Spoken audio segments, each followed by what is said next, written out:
एक रस्सी है जिसका एक सिरा ख्वाहिशों ने पकड़ रखा है और दूसरा औकात ने। इसी खींचातान का नाम जिंदगी है और यही जिंदगी है मिडिल क्लास की।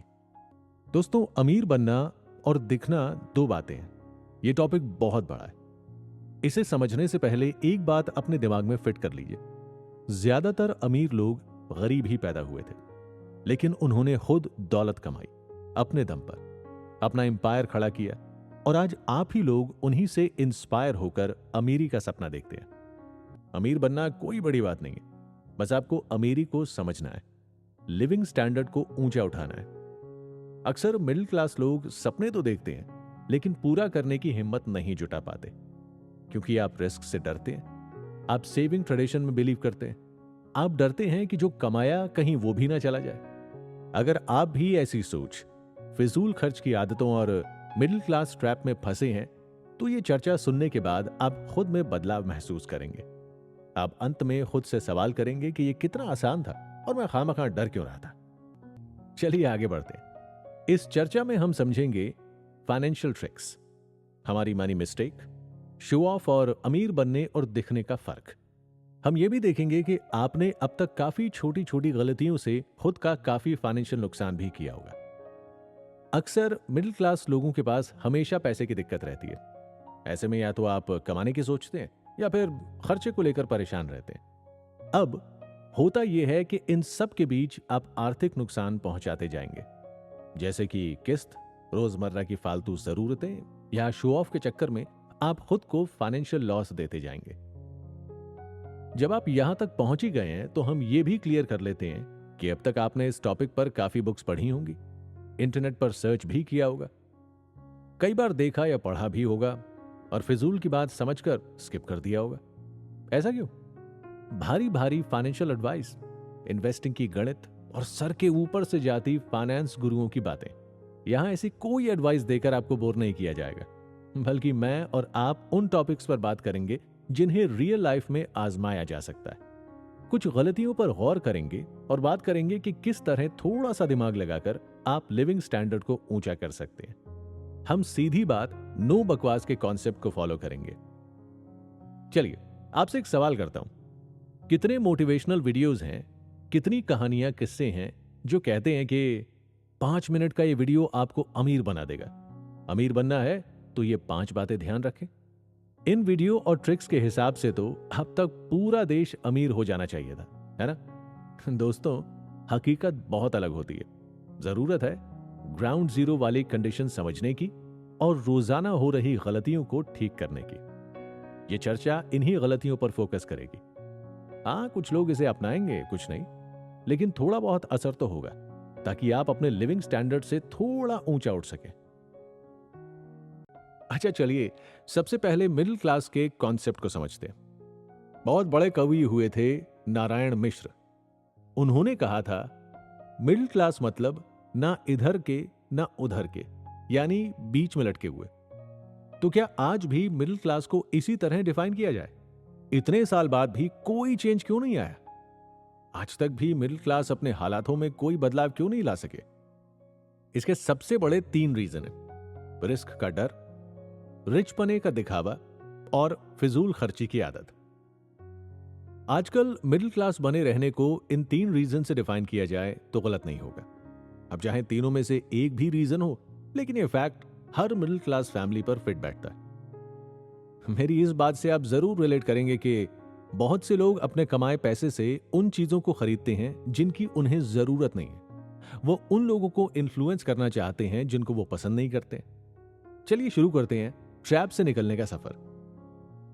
बचपन से एक नाम मिडिल क्लास के बच्चे बच्चे को मालूम है। वो नाम है लोन। सबसे ज्यादा लोन लेता भी मिडिल क्लास ही है और यह सहूलत कभी कभी बहुत परेशानी बन जाती है। आप सिस्टम देखिए, एक गरीब व्यक्ति की जरूरतें और अवेयरनेस इतनी नहीं है कि उसे लोन लेना पड़े। वो तो बैंक के नाम से भी डरते हैं। अब आते हैं अमीर लोग, जिनके लिए लोन लेना इतना आसान है कि बैंक के कर्मचारी खुद जाकर उनके साइन लेने आते हैं। साहब, आप तो बताओ लोन कितना चाहिए? ये सब उनके लिए इतना आसान है कि उनके पास पैसा होते हुए भी पैसा और आसानी से मिल रहा है। अब बचा कौन? मिडिल क्लास लोग, जिन्हें लोन की सबसे ज्यादा जरूरत है, और फिर इतना भारी ब्याज चुकाना होता है कि हमेशा के लिए पीढ़ी दर पीढ़ी लोन की किस्तें चुकाते चुकाते लोग मिडिल क्लास के ठप्पे के साथ ही जीते रह जाते हैं। ये एक ऐसा ट्रैप है जो आपको मिडिल क्लास से ऊपर नहीं आने देता। गरीब को चिंता है कि सुबह की रोटी कैसे नसीब हो, अमीर का बीपी बढ़ रहा है कि इतना पैसा खर्च कहां करूं। यहां मिडिल क्लास पिस रहा है कि लोन की किस्त जल्दी से चुका दी जाए तो अगले कर्ज के बारे में सोचे। यानी जिसे चाहिए उसके पास पैसा आ नहीं रहा है, जिसे नहीं चाहिए पैसा खुद उसके पीछे भाग रहा है। तो लोन नाम का ये ट्रैप हम सभी के लिए वेल नोन ट्रैप है। अब आगे बढ़ते हैं और बात करते हैं डर की। मिडिल क्लास लोगों को लेकर एक माइंडसेट बना हुआ है। वो कुछ नया करने से या रिस्क से बहुत डरते हैं। ये लोग आपको कहीं भी मिल जाएंगे, ऑफिस में बैठे या फिर चाय की टपरी पर, और अक्सर कहते हुए नजर आएंगे कि जितना है उसमें खुश हूं, और रिस्क लेके मुझे सब कुछ बर्बाद करना है क्या, और चाय की लास्ट सिप लेते हुए निकल लेंगे। आपने नोटिस किया होगा, किसी सेल्समैन को हड़काते हुए भी अक्सर नजर आ जाते हैं। हाँ, इनके दिमाग में बिजनेस के आइडियाज तो रोज आते हैं, लेकिन नुकसान का डर सताता है। उस पर पिताजी का चेहरा याद आ जाता है, जब उन्होंने कहा था बेटा कॉमर्स ले ले, लेकिन नहीं, बोल्ड डिसीजन के चक्कर में अतरंगी डिग्री कर ली। अब भुगतो। यानी अगर घर का बच्चा ग्रेजुएट होने के बाद बिजनेस करना चाहे तो बचपन से रिस्क और आर्थिक नुकसान का डर उसे रोक देता है। ये डर आपका सबसे बड़ा दुश्मन बन जाता है। अब बात दिखावे की। इमेजिन कीजिए, अमीरी क्या है? बड़ी गाड़ी, बड़ा सा घर, वेकेशन पर अलग अलग जगह घूमना, बस इसी को तो अमीरी कहते हैं। ये तो आप और मैं कोई भी कर सकता है, लेकिन इन सब चीजों में पैसा लगता है, और वो है ही नहीं। मान लीजिए हॉलिडे पर कहीं जाने का मूड बन भी गया तो बजट नाम का एक शैतान उसे कैंसिल करवा देता है। और दिखावा, वो तो सबसे अव्वल करना है कि गर्मियों की छुट्टियों में आप कौन कौन से देश घूमने गए, शॉपिंग के लिए आप कौन से मॉल में जाते हैं, दुबई गए कि नहीं? अगर नहीं तो आप मिडिल क्लास की श्रेणी में। मिडिल क्लास लोग इस टैग से बाहर निकलने की कोशिश में सबसे ज्यादा ठगे जाते हैं। रही सही कसर इंस्टाग्राम और फेसबुक पूरी कर देते हैं। बाहर घूमने गए तो सबूत दो भाई, फोन में सजाने को रखी है क्या फोटोज? वो कहते हैं ना, लोगों को आजकल अच्छी चीजों का शौक नहीं, बल्कि अच्छी दिखने वाली चीजों का शौक है। स्टोरी जो डालनी है हैशटैग वाली। ये तो सच है कि मिडिल क्लास को अपनी आदतें बदलनी होंगी और डर के आगे जीत के कॉन्सेप्ट को भी फॉलो करना होगा। ये चर्चा आपको सोचने पर मजबूर कर देगी। क्या हम सही मायनों में अपने पैसों के साथ जस्टिस कर रहे हैं? आप देखिए, आजकल हर व्यक्ति पर एक जुनून सवार है कि लोग उनकी बातें करें, चाहे इसके लिए उन्हें कितना ही शो ऑफ करना पड़े। उसकी कार मेरी कार से बड़ी कैसे, उसकी कोठी मेरी कोठी से ऊंची कैसे। आज के दौर में हर इंसान अपने को दूसरे से बढ़कर ही दिखाने और दूसरे को नीचा दिखाने की फिराक में रहता है। कार चाहे 4 लाख की हो या 40 लाख की, उसमें बैठने वाले 5-6 साथी होंगे। आज अकेले बंदे को बड़ी सी गाड़ी में देखकर उसकी इकोनॉमी का अंदाजा लगाया जाता है। यानी आपके पास छोटी कार है तो या तो आप मिडिल क्लास हैं, या फिर आपने जैसे तैसे कार ली होगी। ये माइंडसेट आजकल के यूथ में बहुत पॉपुलर है। इसे देखकर मिडिल क्लास जरूरत से ज्यादा खर्च करने लगा है और ट्रैप में फंसता जा रहा है। आपको याद होगा, पहले टेलर मास्टर ब्रांड की स्लिप शर्ट के या पैंट के अंदर की तरफ छुपा कर लगाते थे। अब ब्रांड के टैग बाहर लगने लगे हैं ताकि भरपूर दिखावा किया जा सके। ये सब चीजें मकड़ी के जाल जैसा ट्रैप है, जिसमें मिडिल क्लास तो फंस जाता है, लेकिन बड़े हाथी आसानी से निकल जाते हैं। आप ही सोचिए, ये सब चीजें भला ट्रैप नहीं है तो क्या है? अब आप पूछेंगे, इतना कुछ बता दिया तो सब तो हमें मालूम है, आगे क्या? इस ट्रैप और टैग से पीछा छुड़ाने के तरीके भी हैं। मैं अमीर पैदा नहीं हुआ, लेकिन ये मेरे हाथ में है कि मैं कैसी लाइफ जीना चाहता हूं। मैं परंपराएं तोड़ना चाहता हूं। मुझे जुनून है कि मैं इस मिडिल क्लास के ठप्पे को हमेशा के लिए खुद से हटा दूं और उस लाइफ की धज्जियां उड़ा दूं जो मुझे अपनी जरूरतों को पूरा करने से रोकती आई हैं। अब तक आपने सुना कि मिडिल क्लास फैमिली से आने वाले लोग जिंदगी भर उसी टैगलाइन के साथ जीते रहते हैं, और तो और कई बार दिखावे की दुनिया में उलझकर उसी में फंसे रह जाते हैं। कहीं ना कहीं हम पर एक माइंडसेट हावी रहता है, फाइनेंशियल नुकसान और सब कुछ खो देने का डर। आप अमीरी की बात छोड़िए, लिविंग स्टैंडर्ड को माइंड में रखिए। सब कुछ धीरे धीरे होगा। एक बार आप अपने इस लिविंग स्टैंडर्ड के गोल को अचीव कर लेंगे तो धीरे धीरे अमीरी का मतलब साफ होता जाएगा। धीरे धीरे रे मना, धीरे सब कुछ होए, माली सींचे 100 घड़ा, ऋतु आए फल होए। मतलब मन में धीरज रखने से ही सब कुछ हासिल होता है। अगर माली किसी पेड़ को 100 घड़े पानी से सींचने लगे तब भी फल ऋतु के आने पर ही लगेगा। चलिए समझते हैं, कुछ लोगों के लिए मैथ्स इतना आसान क्यों है, कुछ के लिए बेहद मुश्किल। एक्चुअल में हम दिमाग को एक ही संदेश बार बार भेजते हैं कि मैथ्स मुझसे ना हो पाएगा। यही मुझसे ना हो पाएगा, मेरे बस का नहीं, इसे दिमाग एब्जॉर्ब कर लेता है। और आप जब भी मैथ की बुक खोलते हैं वही माइंडसेट हमें इजी सी दिखने वाली मैथ्स को भी बहुत हार्ड बना देता है। चलिए एक और एग्जांपल लेते हैं। जिम तो कई लोग जाते होंगे। आपने देखा होगा कि अक्सर हम हैवी वेट मशीनों को देखते ही एक चीज बार बार दोहराते हैं, इतना वजन मैं नहीं उठा पाऊंगा, चोट लग गई तो, कुछ हो गया तो। बस यहीं आपने हार मान ली और खुद का एक माइंडसेट तैयार कर लिया कि ये मेरी हद है, इससे आगे मैं नहीं जा सकता या नहीं जा सकती। यानी हमने अपने आसपास एक कंफर्ट जोन बना लिया। हमने मिडिल क्लास होने को एक कंफर्ट जोन बना लिया। हमारे आसपास का एनवायरनमेंट भी हमें इसमें आगे बढ़ने से, नई सोच से रोकता है। हम उसी आरामगाह में जीना चाहते हैं जिसे हम पीढ़ी दर पीढ़ी देखते आ रहे हैं। चलिए समझते हैं कैसे। हम कहानी को 3 हिस्सों में बांट लेते हैं, लोअर, मिडिल और अपर क्लास। अब देखिए, लोअर क्लास रोज कमाती है, रोज खाती है, उनके पास खोने को कुछ नहीं है। वो जानते हैं कि उन्हें सिर्फ आज का इंतजाम ही करना है। उन्हें पीढ़ियों की परवाह नहीं है, ना ही कोई ऐसी जिम्मेदारी है जिसे उन्हें जीवन भर निभाना है। ऐसे में उनके पास रिस्क लेने के सिवाय कोई चारा नहीं बचता। इसे समझने के लिए फिल्म के कैरेक्टर पुष्पा और केजीएफ के रॉकी को आप अपने माइंड में रखिए। क्या सिमिलैरिटी पाते हैं आप उनकी कहानियों में? गरीबी और रिस्क। हर कहानी का नायक या तो गरीब है या बहुत अमीर। अब रिच क्लास को समझिए, जिनके पास इतनी सेविंग तो है कि वो रिस्क ले सकते हैं। एक एग्जाम्पल, आप अपने किसी फ्रेंड का कैरेक्टर ले लीजिए जो एक रिच क्लास फैमिली को बिलोंग करता है। क्या उसने आपकी तरह नौकरी चुनी या कोई नया बिजनेस शुरू किया? अच्छा, आपने नौकरी क्यों चुनी? क्योंकि आप मंथली इनकम से संतुष्ट हैं। आप सेटिस्फाइड हैं कि आप जितना कमा रहे हैं वो आपके लिए इनफ है। ज्यादा रिस्क लेने के चक्कर में कहीं जितना आपके पास है वो भी ना गवा दें। मतलब आप ना तो अपनी पेशेंस का यूज करेंगे, ना ही रिस्क लेंगे। बस कमाए जाओ, प्रभु के गुण गाए जाओ। और एक ये जो सेविंग्स को लेकर प्रथा चली आ रही है, हम इसी ट्रैप से ऊपर नहीं आ पा रहे।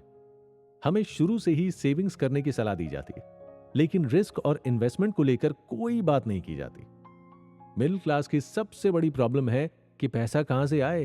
क्या आप जानते हैं, हमारे देश में सिर्फ 10% लोग हैं जो रिच कैटेगरी से बिलोंग करते हैं, बल्कि 50 से 60% मिडिल क्लास की कैटेगरी में। मिडिल क्लास में इतनी भीड़ क्यों है भाई? जिसका एक ही रीजन है, पैसे की समस्या और जॉब क्लास, जो सिर्फ सोचते हैं कि पैसा कैसे आए, लेकिन रिस्क से डरते हैं। हम बजट बनाने, कॉम्प्रोमाइज करने और सेविंग के चक्कर में मिडिल क्लास ही बने रह जाते हैं। फिर भी पैसे की प्रॉब्लम सॉल्व नहीं हो पाती है। इसीलिए फाइनेंशियल एक्सपर्ट कहते हैं कि सेविंग में उतनी भलाई नहीं है। एक तो ये पूरी लाइफ आपको बांध के रखती है। आप सेविंग्स के चक्कर में अपने सपनों को भूल जाते हैं। सेविंग करो लेकिन अच्छे इन्वेस्टमेंट और मनी माइंडेड भी बनो। सेविंग करने वाले लोग फिर भी एक बार को नुकसान से बच जाते हैं, लेकिन एक और कैटेगरी है जो फ्यूचर में सबसे बड़ा नुकसान झेलती है। कई बार आपने देखा होगा कि कुछ लोग ज्यादा अमीर दिखने के चक्कर में अपनी फाइनेंशियल कंडीशन का नुकसान कर लेते हैं। समझते हैं कैसे? दिखावे के चक्कर में महंगे फोन और यूज्ड कार लेना। हम यूथ को रिलेट करते हुए बात करें तो आज बड़ी कंपनियों में खुद की बेहतर लाइफस्टाइल दिखाने के चक्कर में कुछ लोग सेविंग तो क्या, बचे खुचे पैसों को भी दांव पर लगा देते हैं। ऐसा दांव जो अक्सर खर्चे बढ़ा देता है। जैसे शो ऑफ के चक्कर में कोई पुरानी कार खरीद रहा है और दोगुना इंटरेस्ट पर ईएमआई भर रहा है। हमारे बुजुर्गों ने कहा है, ऐसी चीज लो जो घर में काम आए। 4 पैसे नहीं भी कमाए तो कम से कम खर्च तो ना करवाए। लेकिन नई जनरेशन दिखावे के चक्कर में अपनी फाइनेंशियल कंडीशन का बहुत नुकसान कर रही है। एक किस्सा सुनाता हूं। दिल्ली शहर आज नॉर्थ इंडिया में काम करने वाले फ्रेशर्स के लिए स्वर्ग है। एक तो झट से नौकरी मिल जाती है और दूसरा आसपास के स्टेट से अच्छी सैलरी प्लस बढ़िया लाइफस्टाइल। बड़ी बड़ी मल्टीनेशनल कंपनियां, करीब से गुजरो तो यूं ऊंची गर्दन करके देखना पड़े। अब ऐसे में क्या होता है, आपकी कंपनी तो लगातार ग्रो करती है, लेकिन एम्प्लॉइज दिखावे के चक्कर में इनकम से ज्यादा खर्च करते हैं। ऐसी उनकी लाइफस्टाइल को देखकर ही समझ में आ जाता है। सभी अपनी कार से, branded shoes, branded purse, branded कपड़ों से कम बात ही नहीं करते। ये आजकल इनकम दिखाने का जरिया भी है। जितनी लंबी कार उतनी मोटी सैलरी। वो कहते हैं ना, पुरुष से सैलरी ना पूछो और महिलाओं से उम्र। तो सैलरी मत पूछिएगा, बस ये पूछ लीजिए कि भाई कौन सी कार चलाते हो। बात यह भी है कि आजकल ये सब स्टेटस सिंबल बन चुका है। एक जर्नलिस्ट होने के नाते मैं कई सर्वे का हिस्सा रहा हूं, जहां रिजल्ट ये निकल कर आता है कि ऐसी मेट्रो सिटीज में जॉब करने वाले यूथ अक्सर शो ऑफ का शिकार होते हैं। सिर्फ 20% यूथ ही ऐसा है जो घर परिवार की जिम्मेदारी होने के कारण इन सब चीजों से बचा हुआ है। बाकी 80% लोगों पर किसी ना किसी फिजूल खर्च का लोन चल रहा है। आजकल के यूथ को एक बात समझनी होगी, लोन से ली हुई चीज आपकी संपत्ति कतई नहीं है, ये आपकी देनदारी है, यानी उधार, लायबिलिटी। ऐसी कंपनियों में अक्सर आपके एचआर आपकी रियल फाइनेंशियल कंडीशन जानते हैं, तो जरा उनका कहना भी सुन लीजिए। आजकल रियलिटी में लोग जीना नहीं चाहते। अकेले आने के लिए एसयूवी की क्या जरूरत? महंगा फोन होने से आपको इंक्रीमेंट नहीं मिलेगा। इनका सब दिखावा है। सैलरी का 70% तो इन लोगों का किस्तों में चला जाता है। अब यही जाने कि ये कैसे गुजारा कर रहे हैं। दिल पर चोट जरूर लगी होगी। इसका जिक्र करना इसलिए भी जरूरी था कि हम ऐसे छोटे छोटे किस्सों को रिलेट करेंगे, तब जाकर एक बड़ा बेस तैयार होगा जो हमें पैसे की कीमत और फिजूल खर्च बढ़ाने से रोकेगा। आजकल का यूथ नौकरी पेशा हो या फिर एंटरप्रेन्योर बनने का सपना देख रहा हो, यहां खास उनके लिए कई टिप्स हैं। हम मनी मैनेजमेंट और उससे जुड़ी कई बातों के साथ इस चर्चा को आगे बढ़ाएंगे और जानेंगे कि कैसे हम अपनी सैलरी या प्रॉफिट का कुछ पार्ट सेव करने के साथ इन्वेस्ट करने की आदत भी डालें। आप सबसे पहले खुद से वादा कीजिए कि 18 से 40 साल तक की एज मेरे लिए स्ट्रगल और कंफर्ट जोन से बाहर निकलने की है। मैं खर्च करूंगा तभी तो कमा पाऊंगा, और कमाऊंगा उसे सेविंग्स के तौर पर अपनी जरूरत के हिसाब से इन्वेस्ट भी करूंगा। वैसे सिर्फ सेविंग या कंफर्ट जोन से बाहर निकलना भी कोई एक रास्ता नहीं है। आपको अपनी कई आदतों को भी बदलना होगा। तो अगर आप भी अपनी हर ख्वाहिश पूरा करने का सपना देख रहे हैं, तो ये एपिसोड्स आपके लिए बहुत जरूरी होने वाले हैं। आप खुद में एक बदलाव महसूस करेंगे। आपको खुद महसूस होगा कि जिन छोटी छोटी चीजों को आप इग्नोर करते आ रहे थे, वो फ्यूचर में कितनी इंपॉर्टेंट थी। किस तरह पैसे वाले लोग अपने टाइम, पैसे और एनर्जी को असरदार तरीके से मैनेज करते हैं। कई बार सिर्फ देखने से ही आप किसी शख्स के दौलत के लेवल का अंदाजा नहीं लगा सकते। आपने देखा होगा कि कई मिलियनेयर आज भी सेकंड हैंड कार चलाते हैं। आप सीखेंगे कि कैसे कैसे पेरेंट्स अपने जवान बच्चों की जिंदगी में जाने अनजाने में पैसों की मदद करते रहते हैं। वो अपने ही बच्चों का नुकसान कर डालते हैं, जो उन्हें खर्चीला और कंफर्ट लेवल से बाहर आने से रोकता है, जिससे वो खुद कभी अपने दम पर अमीर नहीं बन पाते। हमने पिछले एपिसोड में काफी बातें की, जिससे आपको एक बेस समझ आ गया होगा कि हम पैसों के साथ कितनी बड़ी गलतियां करते आ रहे हैं। हमने हर एक पहलू को समझा है और अब हम और आप मिलकर इसकी डीप साइड को रिवील करेंगे। अब हम एक एक करके इसी कॉन्सेप्ट से समझेंगे कि किस तरह अपने पैसों को मैनेज किया जाए और कैसे अपने फ्यूचर को सिक्योर किया जाए। हम गलतियों से ही सीखते हैं और ये कहानी मैथमेटिक्स की तरह बोर नहीं करेगी, बल्कि हम रियल लाइफ एक्सपीरियंस के जरिए इसे मजेदार बनाएंगे। याद रखिए, आप जिस पौधे को आज पानी दे रहे हैं, फ्यूचर में आपकी पुश्तें उससे बैठे बैठे खाएंगी। इस एपिसोड के अगले 5 मिनट पेरेंट्स के लिए बेहद खास होने वाले हैं। गलती सिर्फ आजकल की जनरेशन की नहीं, बल्कि रिस्पेक्टेड पेरेंट्स की भी है। मोदी जी क्या कहते हैं? आत्मनिर्भर बनो। ऐसा क्यों? समझाता हूं। अब एक बाज की कहानी सुनिए। सबसे ताकतवर और डेडली शिकारी पक्षी, दूर ऊंचाइयों पर उड़ने वाला, शिकार पर ऐसे टूटता है कि अगला समझ ही नहीं पाता कि आसमान से क्या आफत आई। पकड़ ऐसी कि पंजों में दबोचते ही शिकार खुद सरेंडर कर देता है। हिंदी में कहावत है, बाज के बच्चे मुंडेर पर नहीं उड़ते। सॉरी, मैं यहां इसे पक्षी नहीं कहूंगा, मैं कहूंगा शिकारी। जिस कंडीशन में बाज खुद पला है, वो अपने बच्चों को भी ऐसी ही ब्रीड देता है। एक बाज का बच्चा अपने अंडों से बाहर आता है, तो उसकी मां कुछ ही दिनों में उसे उड़ने की प्रचंड ट्रेनिंग देना शुरू कर देती है। इस जबरदस्त ट्रेनिंग में वो अपने बच्चे को अपने बाजुओं में भरकर आसमान की ऊंचाइयों में ले जाती है। कल्पना करिए, इस ट्रेनिंग में बच्चों को बहुत ऊंचाई पर ले जाया जा रहा है। अब अचानक हुआ क्या? बाज ने हजारों फीट की ऊंचाई से बच्चे को छोड़ दिया। धीरे धीरे बच्चा धरती की तरफ बढ़ रहा होता है। हवा लगातार तेज होती जा रही है। अब उस बच्चे को एहसास होता है कि वो गिर रहा है, और नीचे आते आते वो बच्चा समझ नहीं पा रहा होता कि आगे उसके साथ क्या होगा। अब बच्चा एकदम से धरती पर गिरने वाला ही था कि उसकी बाज मां ने आकर उसे पकड़ लिया और फिर आसमान की ऊंचाइयों की तरफ बढ़ चली। और फिर से यही दोहराया। ये ट्रेनिंग बाज तब तक अपने बच्चे के साथ दोहराता रहता है जब तक कि वो बच्चा उड़ना नहीं सीख जाता। अब देखिए, जब वो बाज का बच्चा आसमान की ऊंचाइयों में अपने पंखों से गोते लगा रहा होता है, तब दूसरे पक्षियों के बच्चे घोंसलों में दाने का इंतजार कर रहे होते। आजकल लग्जरी और सुख चैन की आदत से बच्चों का यही हाल है। जरा सी दिक्कत हुई कि माता पिता उन्हें फाइनेंशियल हेल्प करने से नहीं चूकते। बेटा कमा रहा है, बेटी कमा रही है, लेकिन उन्हें उस कमाई को समझने का चांस तो दीजिए। अक्सर अपर मिडिल क्लास फैमिली के साथ यही दिक्कत आती है। उन्हें यह सोच लेना होगा कि अब लगाम नहीं लगाई तो वक्त दूर नहीं कि जब आपकी next generation proper middle class life जिएगी। बंद कीजिए उन्हें जताना कि आपके पास इतनी प्रॉपर्टी है कि वो चाहें तो बैठ बैठ कर खा सकते हैं। आज कमाने निकलेंगे तो लाखों कमाने में महीनों लग जाएंगे, लेकिन खर्च करने लगे तो करोड़ों रुपए गंवाने में मिनट नहीं लगते। ऐसा बिल्कुल अत्याचार भी नहीं करना है, बस आप ही को उनके गुरु बनना है। और जिस मेहनत से आपने पैसे कमाए हैं, बच्चों को भी बस यही सिखाना है। उन्हें सीख दीजिए जब वो संभल ना पाए। ऐसा नहीं कि जरा सी फाइनेंशियल दिक्कत आते ही आप कुबेर बनकर अपना खजाना खोल दें। होगा यह कि वो पैसे लेकर केयरलेस हो जाएंगे। रिस्पेक्टेड पेरेंट्स, आप वो लोग हैं जिन्होंने 2 रुपए के घी को 700 रुपए लीटर होते देखा है। आपने जो मेहनत की है, जो दौर देखा है, उसे बांटिए हमारी जनरेशन के साथ।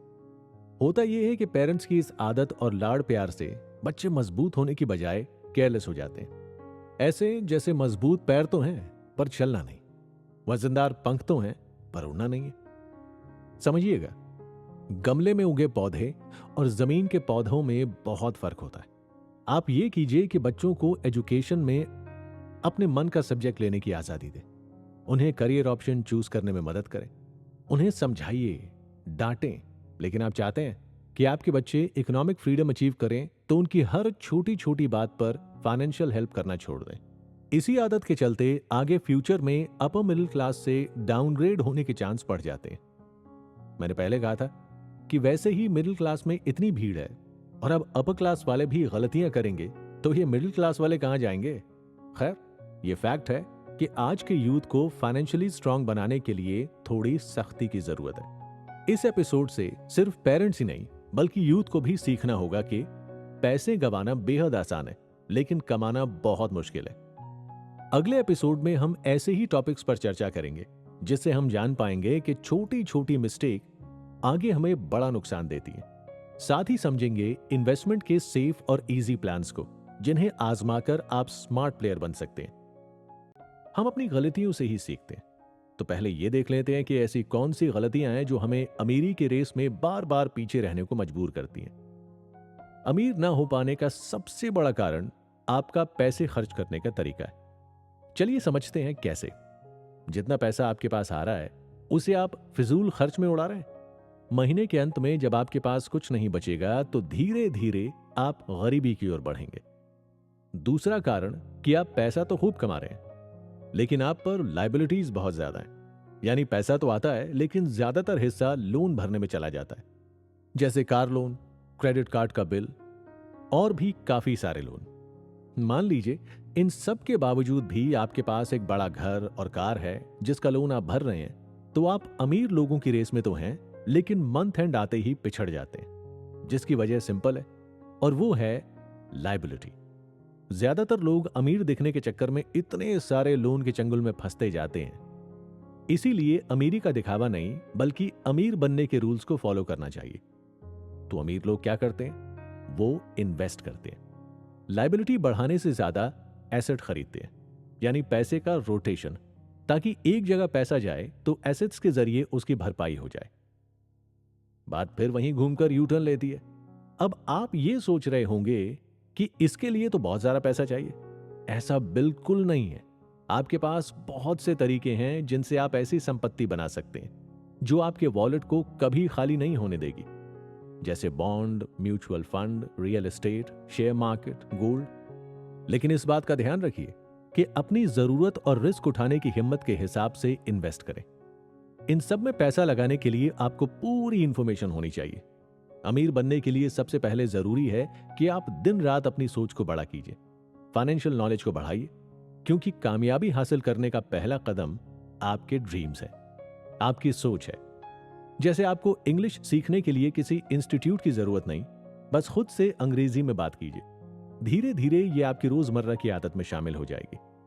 आपको पता है, धीरू भाई अंबानी अपने गरीबी के दिनों में ताज होटल में सिर्फ इसीलिए चाय पीने जाते थे कि वो ये देख सकें कि अमीर लोग कैसे बिहेव करते हैं। इसीलिए फैसला आपको करना है, या तो सीखने के लिए ओपन माइंडेड होना होगा या अपनी किस्मत को स्वीकार कर शांत हो जाइए।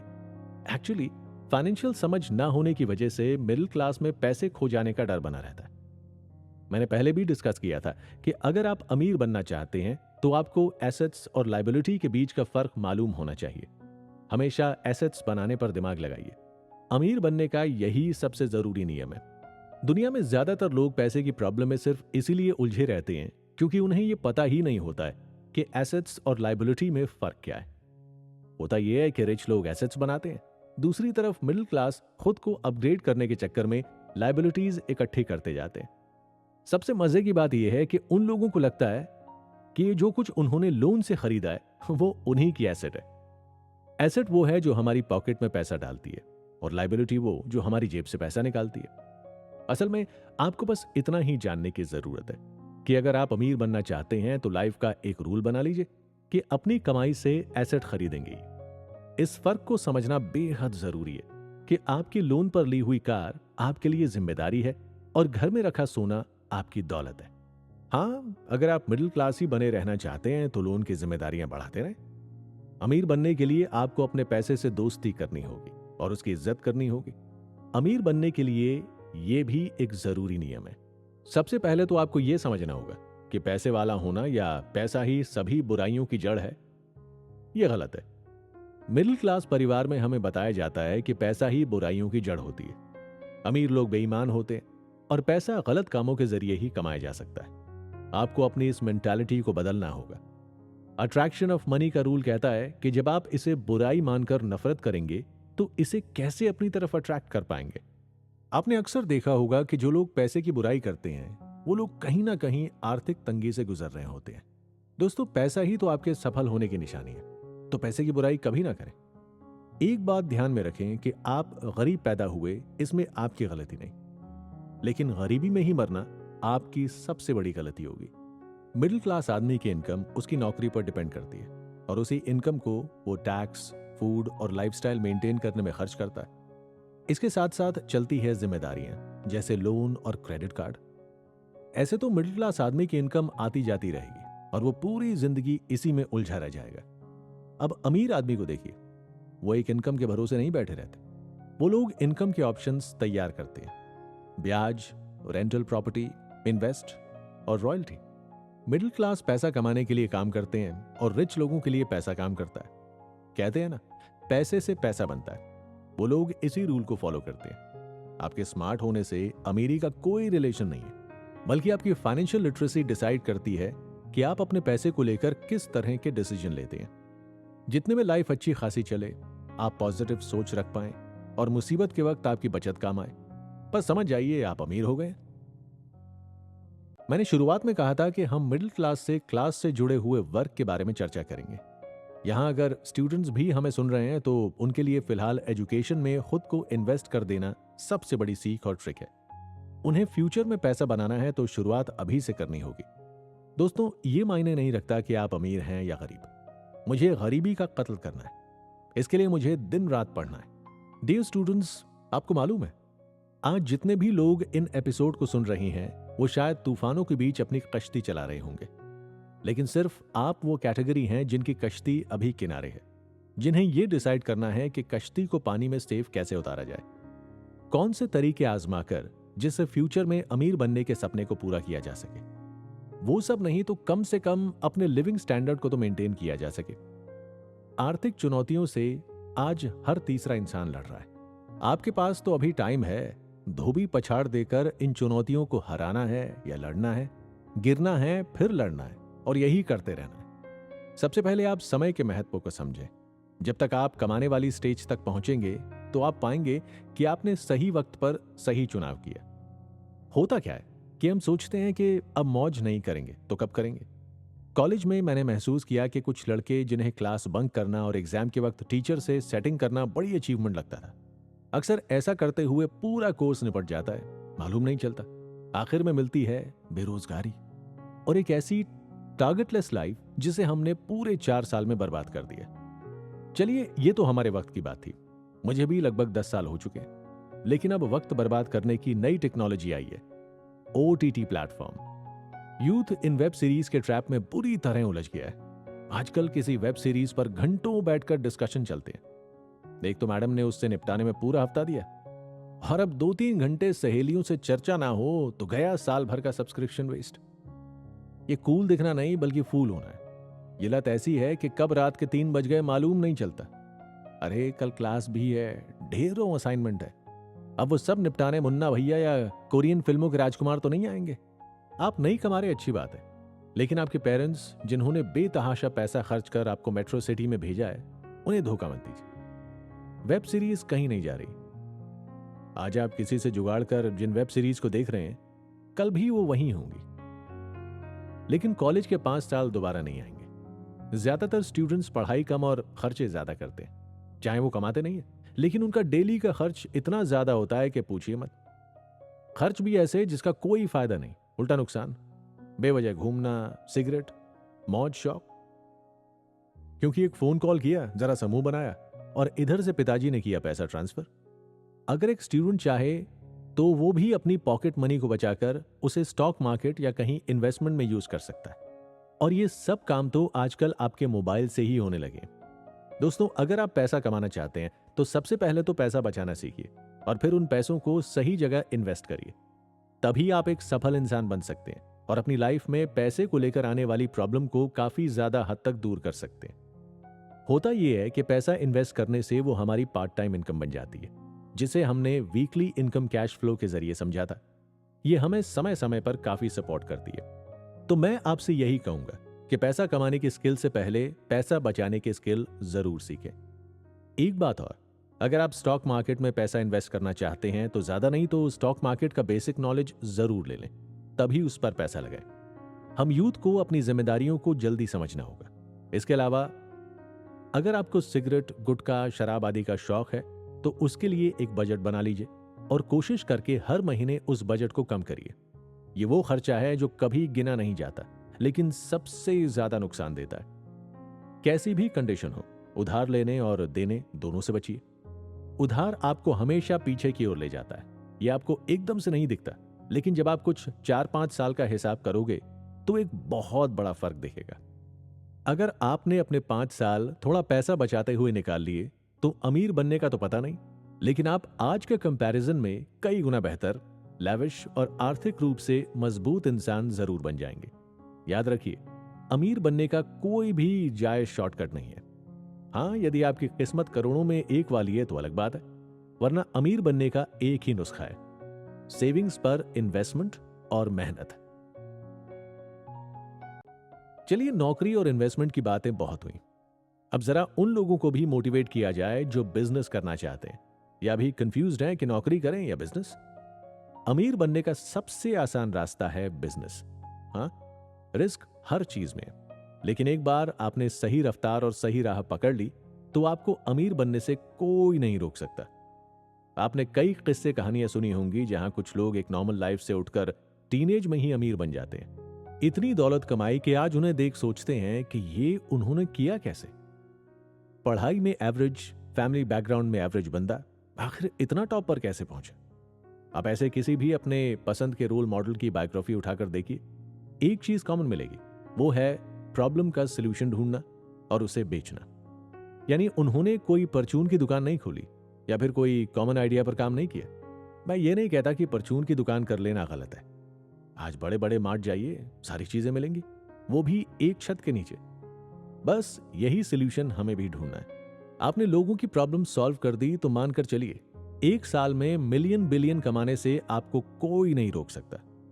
सिंपल है, आपका एक साधारण ग्रोसरी शॉप पर जाएंगे तो हो सकता है आपको उतना डिस्काउंट या फिर जरूरत का सामान ना मिले। दाल कौन सी लेनी है, चावल की क्वालिटी क्या है, नॉर्मल शॉप पर आपको यह आजादी नहीं है, मतलब ऑप्शन नहीं है। अब आते हैं बड़े मार्ट्स पर। आराम से घूमो, खुद सामान सेलेक्ट करो, डिस्काउंट भी लो और बजट की भी कोई टेंशन नहीं।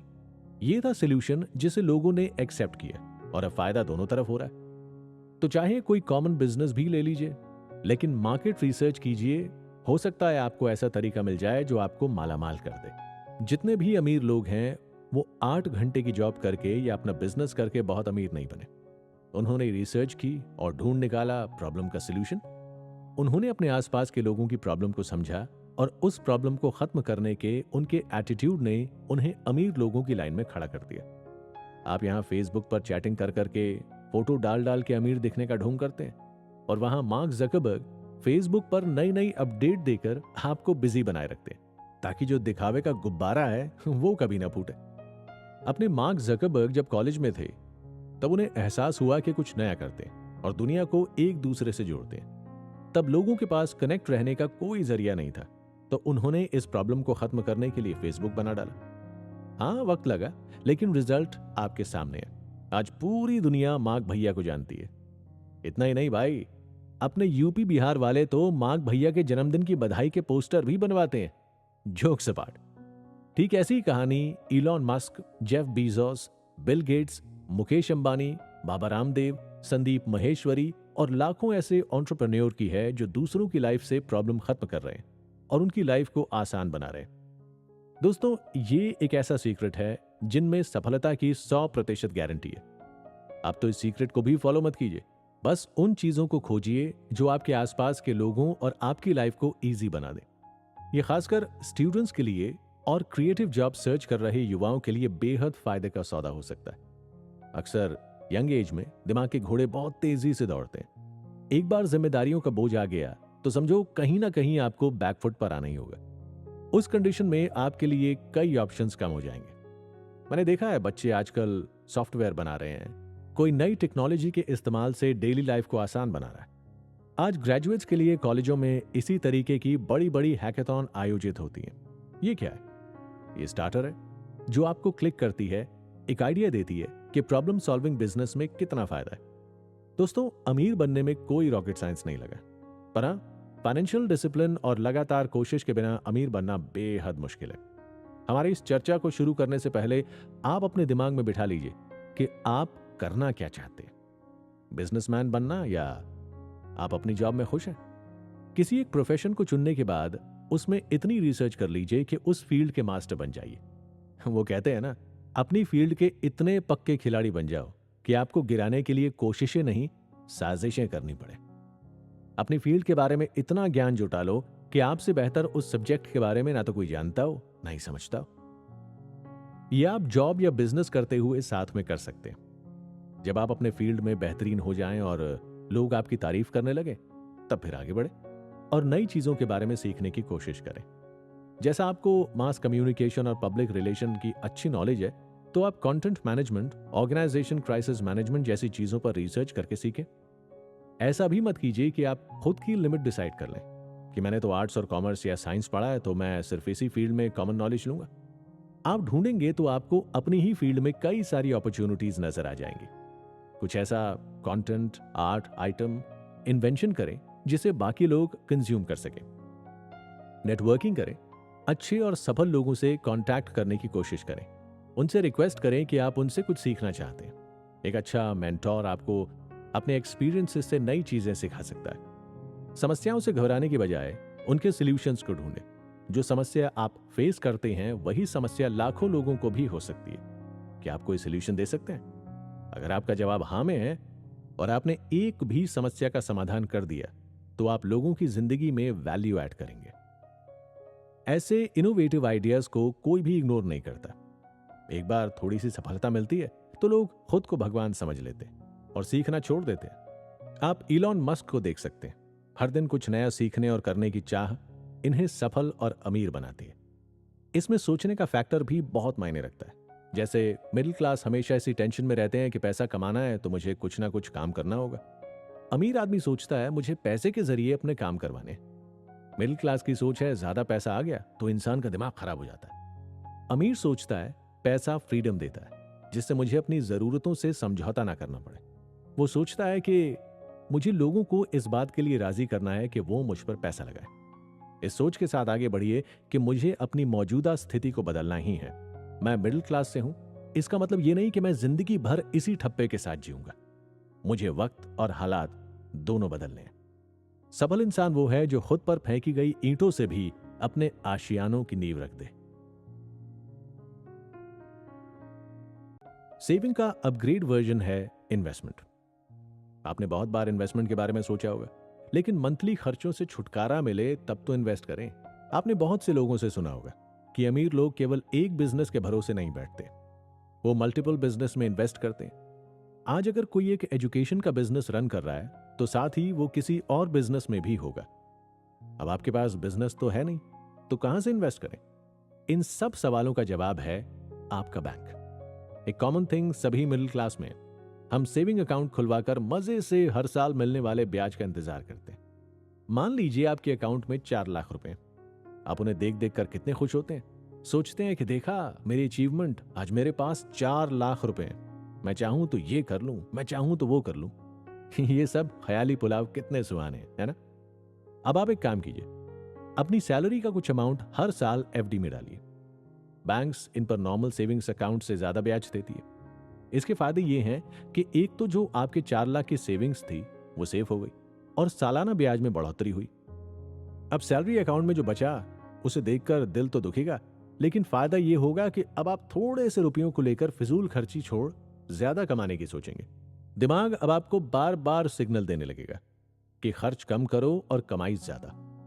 आपको एक समझ पैदा करनी होगी कि आप कुछ ना कुछ तो बचाएं ताकि इन्वेस्टमेंट पर्पस से महीने या साल के अंत में कुछ नया पैसा बनाया जा सके। इस सेविंग इन्वेस्टमेंट की कोई उम्र भी नहीं है। आप चाहें तो आज से ही इस रिसर्च में लगे कि सैलरी से बचा हुआ पैसा कहां इन्वेस्ट करना है। सबसे पहले तो हमें यह जान लेना है कि अमीर बनने के लिए जरूरी नहीं कि आपकी सैलरी बहुत ज्यादा हो या फिर आपका बिजनेस बहुत अच्छा चल रहा हो। आप कम सैलरी और थोड़ी सी बचत करके भी अमीर बनने के सपने को पूरा कर सकते हैं। सबसे पहले यह बहुत जरूरी है कि इन्वेस्टमेंट सही तरीके और सही जगह करें। शुरुआत से छोटी सेविंग करके भी बड़ा अमाउंट इकट्ठा किया जा सकता है। एक एक करके समझते हैं इन्वेस्टमेंट कैसे करें। शुरुआत करें तब इन्वेस्टमेंट के ऑप्शंस पर नजर डालें। हमेशा अपनी जरूरत के मुताबिक ही शुरुआत करें। ऐसा नहीं है कि आप पूरी सैलरी ही इन्वेस्टमेंट में डाल दें। मंथली खर्च, अपनी एज, सैलरी, रिस्क प्रोफाइल और इन्वेस्टमेंट के प्लान जानने समझने के बाद ही इन्वेस्ट करें। सबसे जरूरी है कि आप कितने रिटर्न की उम्मीद कर रहे हैं, यह समझने के बाद तय करें कि इन्वेस्ट शॉर्ट टर्म ड्यूरेशन में करना चाहिए या लॉन्ग टर्म इन्वेस्टमेंट आपके काम आएगा। इसके लिए आप किसी एक्सपर्ट की सलाह जरूर लें। अपनी फाइनेंशियल कंडीशन और ड्यूरेशन के हिसाब से इन्वेस्ट की सोचें। मान लीजिए अगर आप हर महीने 3200 रुपए की सेविंग करते हैं और इस राशि पर आपको 10% का रिटर्न मिलता है, तो सोचिए 30 साल के बाद आपके पास करीब 72,94,000 रुपए होंगे। ये बहुत छोटा इन्वेस्टमेंट था। जितना आप इन्वेस्ट करेंगे रिटर्न में उतना ज्यादा आप पाएंगे। जैसे हमने पहले चर्चा की थी कि सेविंग अकाउंट की बचत को देखकर हमें खुश नहीं होना चाहिए, बल्कि उस सेविंग को बढ़ाया कैसे जाए इस पर सोचना है। सेविंग की राशि को सैलरी अकाउंट में रखने के बजाय अलग अलग कर लें। उस पैसे को अलग अलग जगह इन्वेस्ट करें। पोस्ट ऑफिस और बैंकों की अट्रैक्टिव सेविंग स्कीम इसका सबसे आसान और सेफ तरीका है। अगर आप रिस्क से नहीं डरते हैं तो stock market, mutual fund, EPF, insurance और एलआईसी जैसे ऑप्शंस आपको अच्छे रिटर्न देंगे। दोस्तों, स्टॉक मार्केट का नाम सुनते ही सर चकराने लगता है, खौफ का माहौल बन जाता है। लेकिन अभिषेक बच्चन की गुरु, बिग बुल और सैफ अली खान की मूवी बाजार देखने में बड़ा मजा आता है। देखना नहीं है, हमें करके भी देखना है। सोचिए ये सब किसी ना किसी रियल लाइफ इंसिडेंट पर बेस्ड है, यानी रिस्क तो लिया है। तो फिर रियल लाइफ में स्टॉक मार्केट नाम आते ही हम घबरा क्यों जाते हैं, अपने कदम पीछे क्यों कर लेते हैं? वैसे तो सच में स्टॉक में इन्वेस्टमेंट में हाई रिस्क भी है तो हाई रिटर्न भी है, लेकिन इन सब चीजों में इन्वेस्ट करने से पहले रिसर्च करें। आज गूगल बाबा या ढेरों एक्सपर्ट मिल जाएंगे जो आपको एडवाइस दे सकते हैं। स्टॉक मार्केट में कई कंपनियां ऐसी हैं जो इन्वेस्टमेंट के लिए सुरक्षित मानी जाती हैं, जैसे बैंकिंग, पावर, आईटी सेक्टर और ऑटो सेक्टर। बैंकिंग सेक्टर की बात करें तो गवर्नमेंट हो या प्राइवेट बैंक, आप इनके पुराने रिकॉर्ड को देखकर इन्वेस्टमेंट का प्लान बना सकते हैं। ठीक इसी तरह पावर सेक्टर की भी कई कंपनियां आपके लिए बेहतर ऑप्शन है। इन्वेस्टमेंट का ये तरीका थोड़ा ट्रिकी तो है, लेकिन आपको बेहतर फाइनेंशियल कंडीशन देने के काबिल भी है। ऐसा कोई एक तरीका नहीं है। आप कोशिश करेंगे तो स्टॉक मार्केट के बारे में आप और बेहतर जान पाएंगे। जरूरी नहीं कि आप स्टॉक मार्केट के बारे में पूरी जानकारी रखते हो, लेकिन अगर आपने 70% भी सीख लिया तो आपका काम बन जाएगा। ठीक है यार, आप नौकरी करते हैं, अच्छी सैलरी भी है, लेकिन कहीं ना कहीं अपने पर्सनल फाइनेंशियल डिसीजन में आपको अपना बॉस बनना चाहिए और हमेशा बने रहना चाहिए। मैं ये नहीं कहता कि नौकरी करना गलत है, लेकिन अपनी अर्निंग्स को बढ़ाना भी तो गलत नहीं है। आपके बॉस भी तो ऐसा ही करते होंगे, फिर आप क्यों नहीं करते? अच्छा, नौकरी करने के फायदे कितने हैं और नुकसान क्या क्या है? आपने कभी सोचा है इसका केवल एक ही फायदा है, बाकी सब नुकसान है? आप एक टाइम में बाउंड हो जाते हैं जहां आपको वही करना है जो आपसे कहा गया है। उस पर एक दिन की छुट्टी मिलती है, वो भी पेंडिंग कामों की बलि चढ़ जाती है। अपने दोस्तों यारों से तो मिलना भूल ही जाइए, बस इंस्टाग्राम और फेसबुक पर अपने बॉस की दुबई ट्रिप देखकर ठंडी आंखें भरते रहिए और उनकी फोटोज को लाइक करना मत भूलिए। आपको बॉस की नजरों में उनके लिए सबसे पॉजिटिव इंसान बनना होता है। सैलरी मिलने पर खुशी होती है, लेकिन घर पहुंचते ही टेंशन शुरू हो जाती है कि घर खर्च कैसे चलाया जाए। अगर आप प्राइवेट जॉब में हैं तो आप मेरी बात से बिल्कुल रिलेट करेंगे। हाँ, फायदा एक ही है, मंथ एंड में मिलने वाली सैलरी। अब इन बातों को सुनकर जोश में आने की कतई जरूरत नहीं। ऐसा बिल्कुल मत कीजिए कि आप आज ही नौकरी छोड़कर बैठ जाएं। जल्दबाजी शैतान का काम, ये तो आपने सुना ही होगा। तो अब आता है सब्र। जिसने अपनी लाइफ में इस चीज को अपना लिया वो कभी नहीं हारेगा। पेशेंस एक ऐसी चीज है जो हर किसी के पास नहीं है।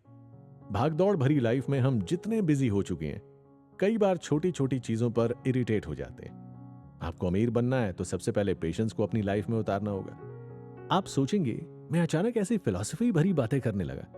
अगर आप अमीर बनने का सपना देख रहे हैं तो पेशेंस इसमें आपकी बहुत मदद कर सकती है। एक 5 साल वाली ट्रिक सीखते हैं। एक्चुअली ये ट्रिक मुझे एक बैंक में काम करने वाले दोस्त ने बताई थी। चलिए आपसे भी शेयर कर देता हूं।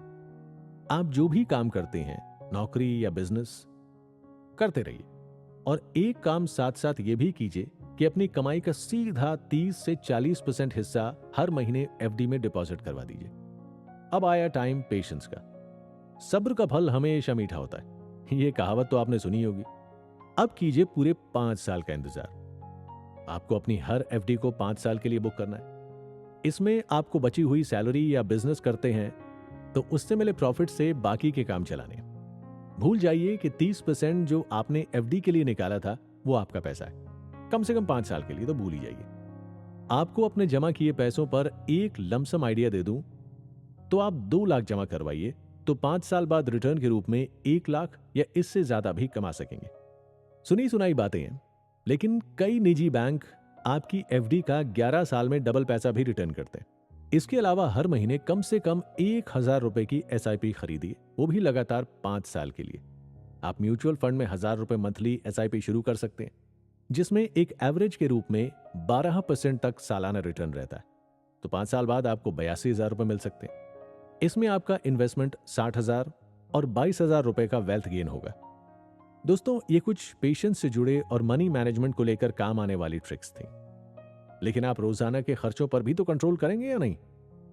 ये भी एक हिडन एलिमेंट है जो रोजाना आपकी जेब ढीली कर रहा है। चाहे आप सेविंग्स करें, इन्वेस्टमेंट करें, लेकिन अपने रोजाना के खर्चों पर लगाम लगाना बहुत जरूरी है। अच्छा, जरा रुकिए और सोचिए, रोजाना टपरी पर चाय की आदत, सिगरेट के कश लगाना या वीकेंड पर पार्टी। हाँ, सोशल गैदरिंग जरूरी है, लेकिन आपने कभी सोचा है कि अमीर आदमी इतने कंजूस क्यों होते हैं? उनके पास एक एक पैसे का हिसाब होता है, जिन्हें हम कहीं ना कहीं मिस कर देते हैं। हम एक्चुअल में इस आदत को इग्नोर करते आए हैं क्योंकि हमारी जनरेशन ऐसी है। अगर कोई पिछली जनरेशन का व्यक्ति इसे सुन रहा है तो वो मेरी बातों से जरूर रिलेट करेगा। हम फिक्र नहीं करते, हम आज की सोचते हैं और इसी सोच में हम खर्चों पर कंट्रोल करने की बजाय छोटी छोटी गलतियों से खुद का नुकसान कर लेते हैं। पानी बूंद बूंद के जरिए ही भरता है और कुछ रिश्ता भी उसी तरीके से। सबसे पहले तो आपके जो भी खर्चे हैं उनकी लिस्ट बना लीजिए, और फिर पूरा महीना आप जो खर्च करते हैं उसकी भी लिस्ट बनाइए। फिर दोनों लिस्ट को मिलाकर चेक करिए कि कितना पैसा आपने गैर जरूरी चीजों पर खर्च किया है। इसके बाद अगले महीने से फिर से लिस्ट बनाइए और कोशिश कीजिए कि गैर जरूरी खर्चों से बचत करके बचे हुए पैसों को अकाउंट में सुरक्षित कर दिया जाए या बचे हुए पैसों को इन्वेस्ट कर दिया जाए। है ना आसान? पर कुछ मेरी तरह आलसी लोग लिस्ट बनाने को पहाड़ सा बड़ा काम समझते हैं। तो आजकल कई ऐसी ऐप्स हैं जिनके जरिए आप आसानी से इस लिस्ट को मेंटेन करके रख सकते हैं। इसे आज ही शुरू कीजिए और हर महीने आप कुछ ना कुछ ज्यादा ही बचा पाएंगे, जो आगे आपकी जरूरतें या इन्वेस्टमेंट में काम आएगा। दोस्तों, कहीं इन्वेस्ट करना कोई बड़ा ट्रिकी काम नहीं है।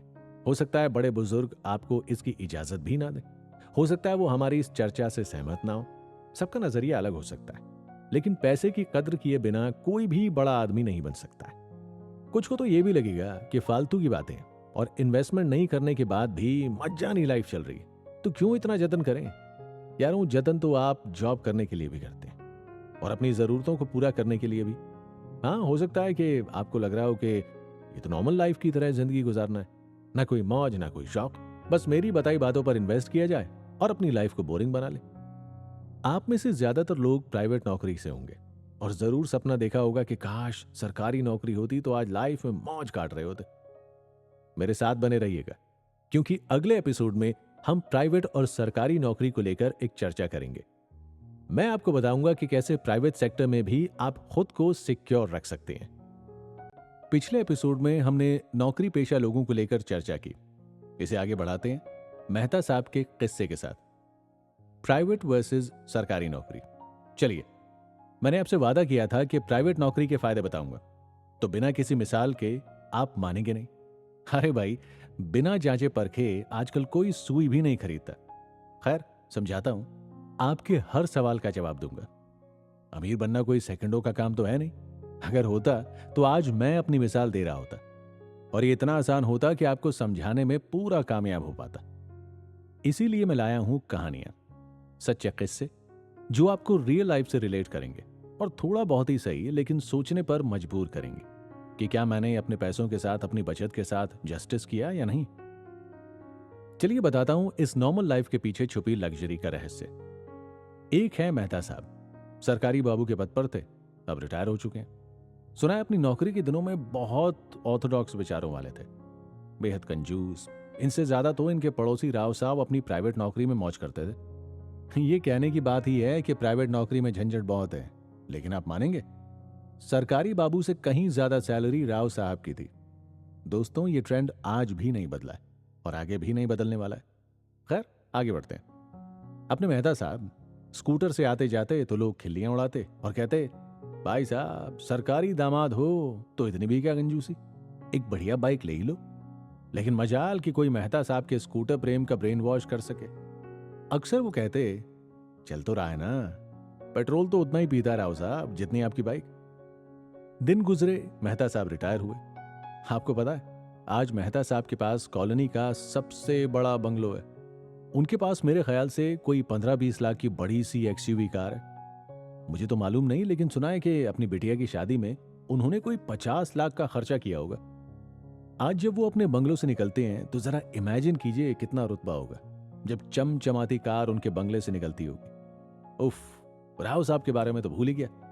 वो आज भी मेहता साहब के अच्छे दोस्त हैं, लेकिन कंडीशन अब बदल गई है। यहाँ मेहता साहब का पेंशन और मनी मैनेजमेंट आज उनके और उनके परिवार के लिए कितना बदलाव लाया है, लेकिन राव साहब आज भी वहीं के वहीं हैं जहां से उन्होंने शुरुआत की थी। आप कहेंगे इसमें सीक्रेट कहां है? दोस्तों, आपको पता होगा सरकार अपने हर कर्मचारी को लेकर, अपनी पॉलिसियों को लेकर कुछ ना कुछ नया करती रहती है। एक सरकारी व्यक्ति की सैलरी के पैटर्न को समझें तो हमें काफी कुछ समझने को मिलेगा और फ्यूचर सिक्योर करने की एक सीख मिलेगी। आपने बहुत सारे मीम्स पढ़े होंगे, सरकारी नौकरी है तो मौजा ही मौजा। ऐसा क्यों? आपने कभी सोचा, अरे भाई नौकरी तो आप भी कर रहे हैं ना, पैसा तो आप भी कमा रहे हैं, फिर गवर्नमेंट जॉब ही इतनी अच्छी क्यों है? दो कारण है, फ्यूचर की सिक्योरिटी और इनकम पैटर्न। और हाँ, रिटायरमेंट पर पैसे मिलेंगे वो अलग। वैसे ये भी सरकारी नौकरी कर रहे लोगों की इनकम के पैटर्न में ही आता है। चलिए इस पैटर्न को मेहता साहब और राव साहब से ही समझते हैं। मेहता साहब की सरकारी नौकरी में वो बाउंड थे कि उनकी सैलरी का कुछ हिस्सा सरकार द्वारा डिडक्ट होना ही है, लेकिन एक श्योरिटी थी कि यह पैसा उन्हें जरूर मिलेगा, जो आगे फ्यूचर में उनके परिवार और उनके काम आएगा। इधर प्राइवेट नौकरी करने वाले राव साहब अपने पैसों के खुद मालिक थे। वो चाहे तो इन्वेस्ट करें, वो चाहे तो खर्च करें। ऐसे में अब प्राइवेट नौकरी करते हुए आप खुद को उस कंडीशन में रखिए और खुद को बाउंड कर लीजिए कि मेरी सैलरी का इतना पैसा तो मेरा है ही नहीं, इसे भूल जाना।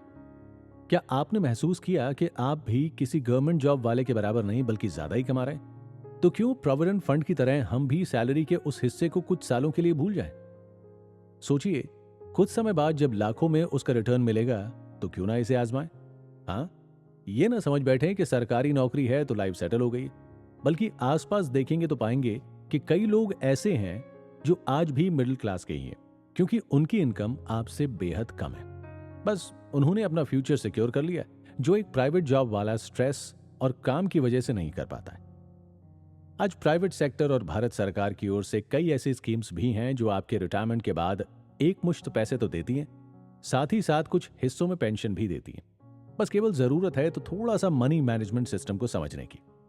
बस आपको भी खुद को इसी तरह के बंधन में बांधना है कि इतना पैसा मुझे पीएफ या किसी एफडी में डालना ही है। हाँ, मार्केट रिसर्च कीजिए कि कौन सी स्कीम ऐसी है जिसके जरिए मुझे ज्यादा से ज्यादा रिफंड या पेंशन मिल सके। आपने बहुत से क्रिएटिव देखे होंगे जिसमें पेंशन स्कीम के बारे में समझाया जाता है, लेकिन आप उसे इग्नोर करते हैं क्योंकि आपका माइंडसेट इस तरह का है कि इतनी दूर की सोचने की कोशिश नहीं करते।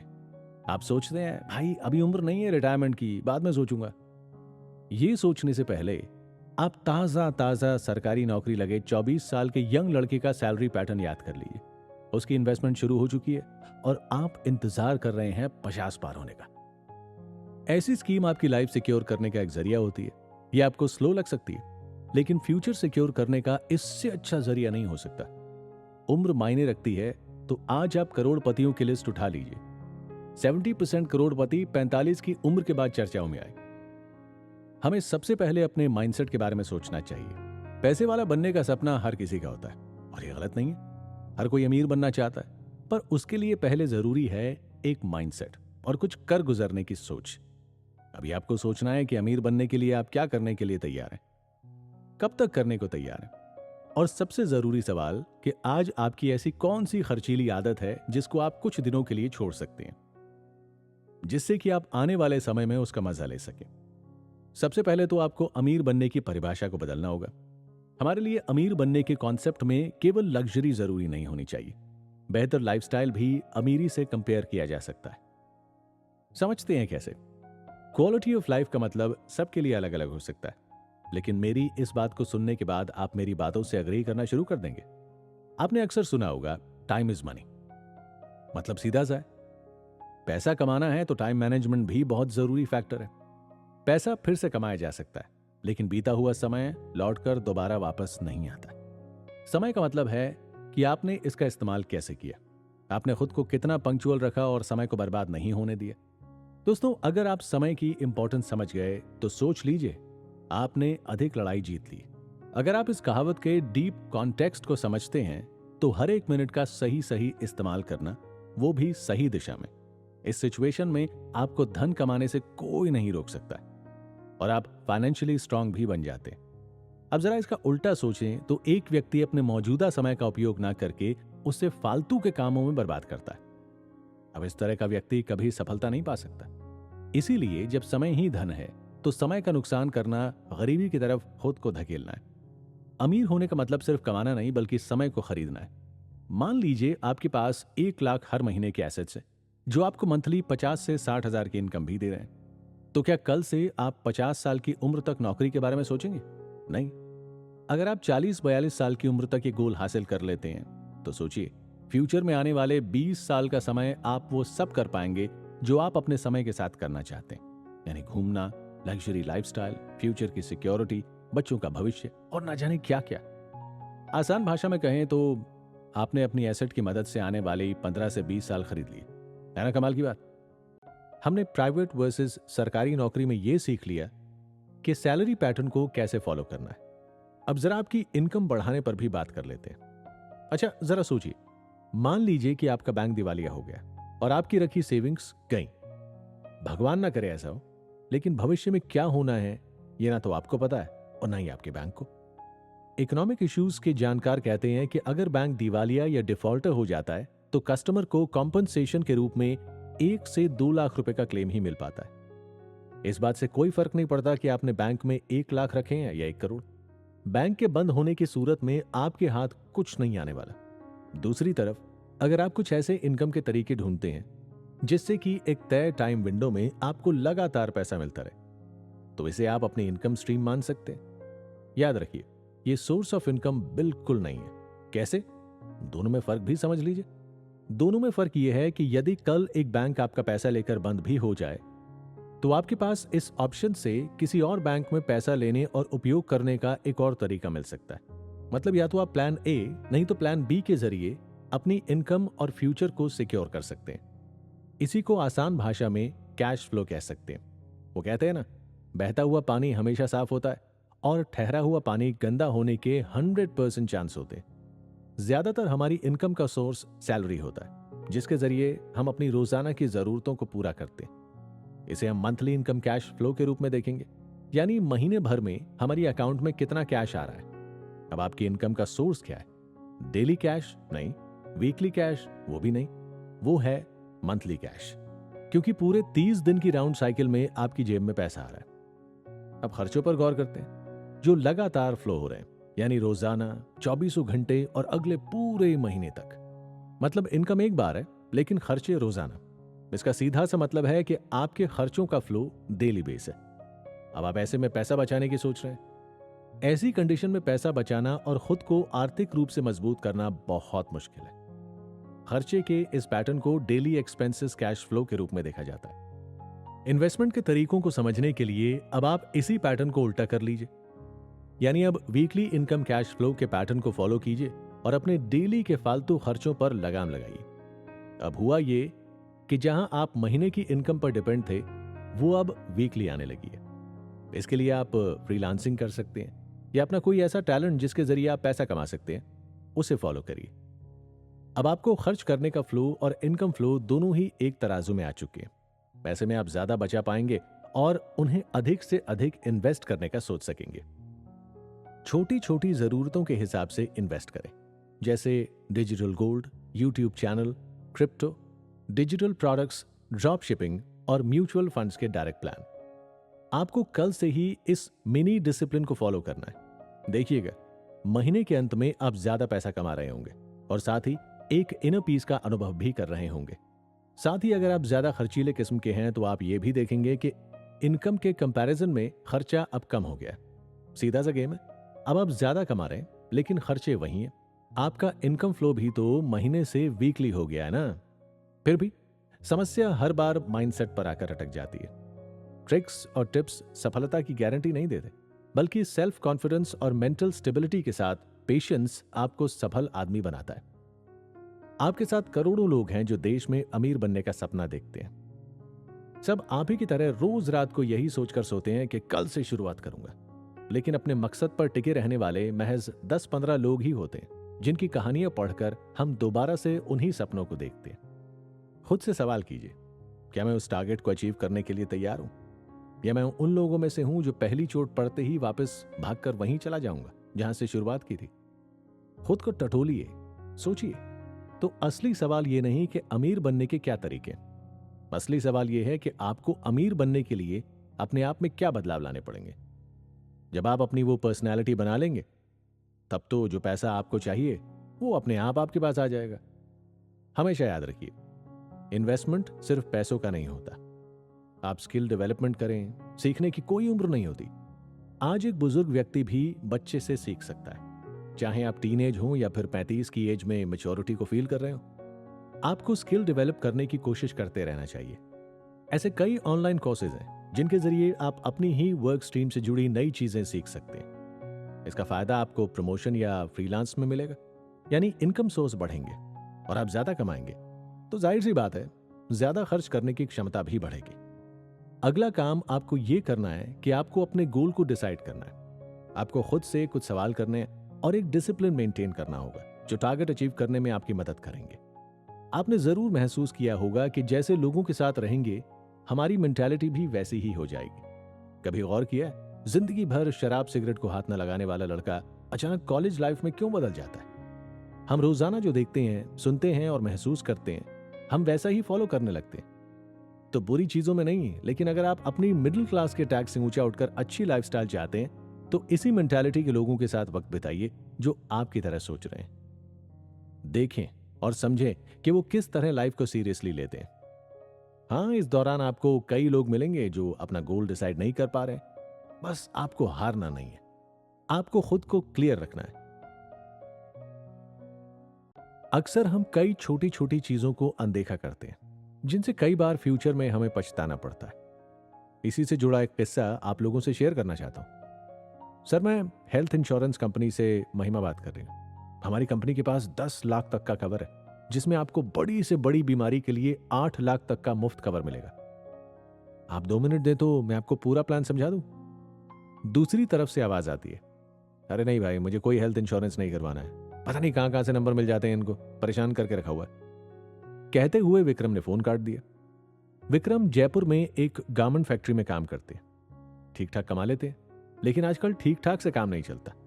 ऊपर से घर वालों की चिक-चिक, आज गैस खत्म हो गई, बच्चों की फीस भरनी है, कल अचानक मोटर बाइक में खर्चा आ गया, और अब ये इंश्योरेंस वाली मैडम। विक्रम इरिटेट था। पास ही अकाउंट्स का हिसाब लगा रहे राकेश जी ने पूछा, अरे भाई क्या हुआ, सुबह सुबह बीवी से लड़के आए हो क्या? कुछ ज्यादा ही परेशान दिख रहे हो। विक्रम ने कहा, अरे भैया, सुबह सुबह ये कंपनी वाले कॉल लगा देते, अपनी कमाई के चक्कर में हमारा सर खाते, महीने की ईएमआई बांध देते हैं और जिंदगी भर से भरते रहो। अरे हम क्यों सोचे कि हमें कोई बीमारी हो? जिंदगी भर घर की किस्तें, बाइक की किस्तें, टीवी, फोन की किस्तें भरते रहो, और अब ये इंश्योरेंस भी भरो। इधर बीवी पीछे पड़ी है कि एक कार ले लो। मेरे मायके बस में नहीं जाऊंगी, मेरी बहन भी कार में आती है। अरे आप ही बताइए, गुस्सा ना आए तो क्या करूं? राकेश जी बड़े ध्यान से सुनते हुए बोले, भाई तो दिक्कत क्या है, अब एक कार ही ले लो। आजकल सड़कों पर कितने एक्सीडेंट होते हैं। भाई मैं तो 2 व्हीलर को बिल्कुल सेफ नहीं मानता। आजकल कौन जाता है बसों में भाई? मैं तो कहता हूं नया साल है, काफी अच्छे ऑफर भी होंगे, ले डालो। विक्रम बोला, सोच तो रहा हूं, लेकिन इतने पैसों का अरेंजमेंट कैसे होगा, और फिर ईएमआई कैसे भरूंगा? यार विक्रम, तुम चिंता मत करो, आजकल 4 व्हीलर पर इतना सस्ता ईएमआई है कि पता ही नहीं चलेगा कब कार की किस्तें चुकता हो गई, राकेश जी ने कहा। दोस्तों, ये कहानी सिर्फ विक्रम और राकेश जी की नहीं, बल्कि हर दूसरे आदमी की है जो मिडिल क्लास से ताल्लुक रखता है। मेरा एक सवाल है आपसे, अगर आप विक्रम की जगह होते तो क्या करते? राकेश जी की सलाह लेते या वो इंश्योरेंस एजेंट महिमा की? अक्सर हम घर की जिम्मेदारियों में इतने मशगूल होते हैं कि फ्यूचर के बारे में सोचना भूल जाते हैं। ऐसे में दिमाग कई फिजूल खर्चियों को जरूरत मान लेता है। जिस तरह इंश्योरेंस कॉल को विक्रम ने इग्नोर किया, हम भी कर देते हैं। वैसे तो आजकल कंपनीज खुद अपने एम्प्लॉइज के लिए हेल्थ इंश्योरेंस जरूर करवाती हैं, लेकिन कई ऐसी कंपनियां हैं जो इन सब चीजों को इग्नोर कर देती हैं। दोस्तों, आज ये बीमा इतना इंपॉर्टेंट हो गया है कि एक तरह से ये लाइफ सेवर तो है ही, साथ ही साथ आपकी गाढ़ी कमाई को भी सुरक्षित रखता है। आप अमीरी के सपने देखें और उस गोल को अचीव करने के लिए 1 या 2 ऑप्शंस नहीं, बल्कि आपको पूरी ताकत झोंकनी होगी। कई सारे ऑप्शंस पर एक साथ काम करना होगा। मैं यहां इन्वेस्टमेंट से इंश्योरेंस पर क्यों आ गया? हमारी बात तो अमीर बनने की हुई थी ना। दोस्तों, आपकी जो सेविंग्स है ना, वो मटके में भरे पानी की तरह, जिसे ये अस्पताल के खर्चे, ईएमआई और फिजूल खर्ची जो पानी की तरह धीरे धीरे रिसते हुए ना जाने कब आपके अकाउंट को खाली कर देंगे। तो अब जब जिम्मेदारी ले ली है, तो आपके सेविंग्स के हर स्टेप्स पर चर्चा करनी होगी। चलिए आगे बढ़ते हैं, समझते हैं कैसे। कोरोना महामारी आने के बाद हेल्थ इंश्योरेंस के प्रति लोगों का नजरिया और उनकी सोच दोनों ही बदली है।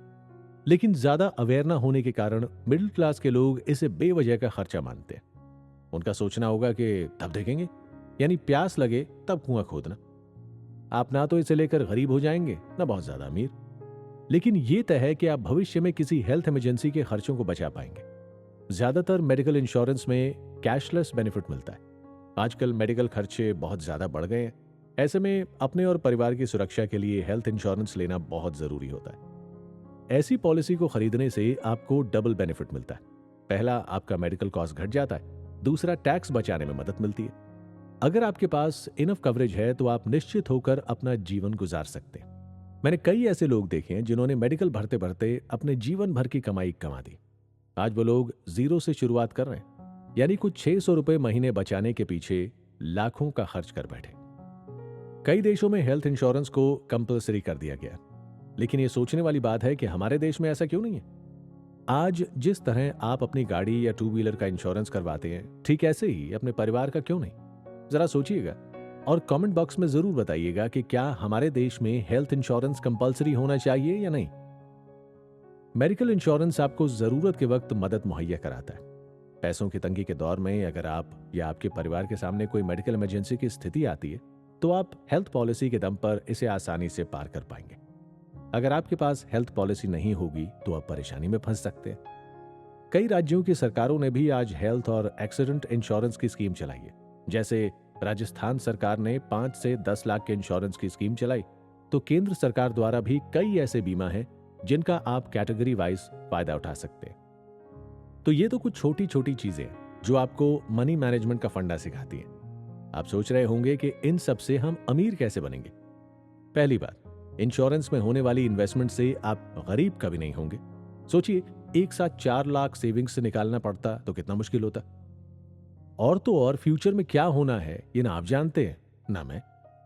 बुजुर्गों ने कहा है ना, खर्चा वहां करो जहां कुछ फायदा हो। वैसे ये मीठा लालच लग सकता है, लेकिन ये आगे फ्यूचर में आपको बड़े खर्चे से बचाएगा।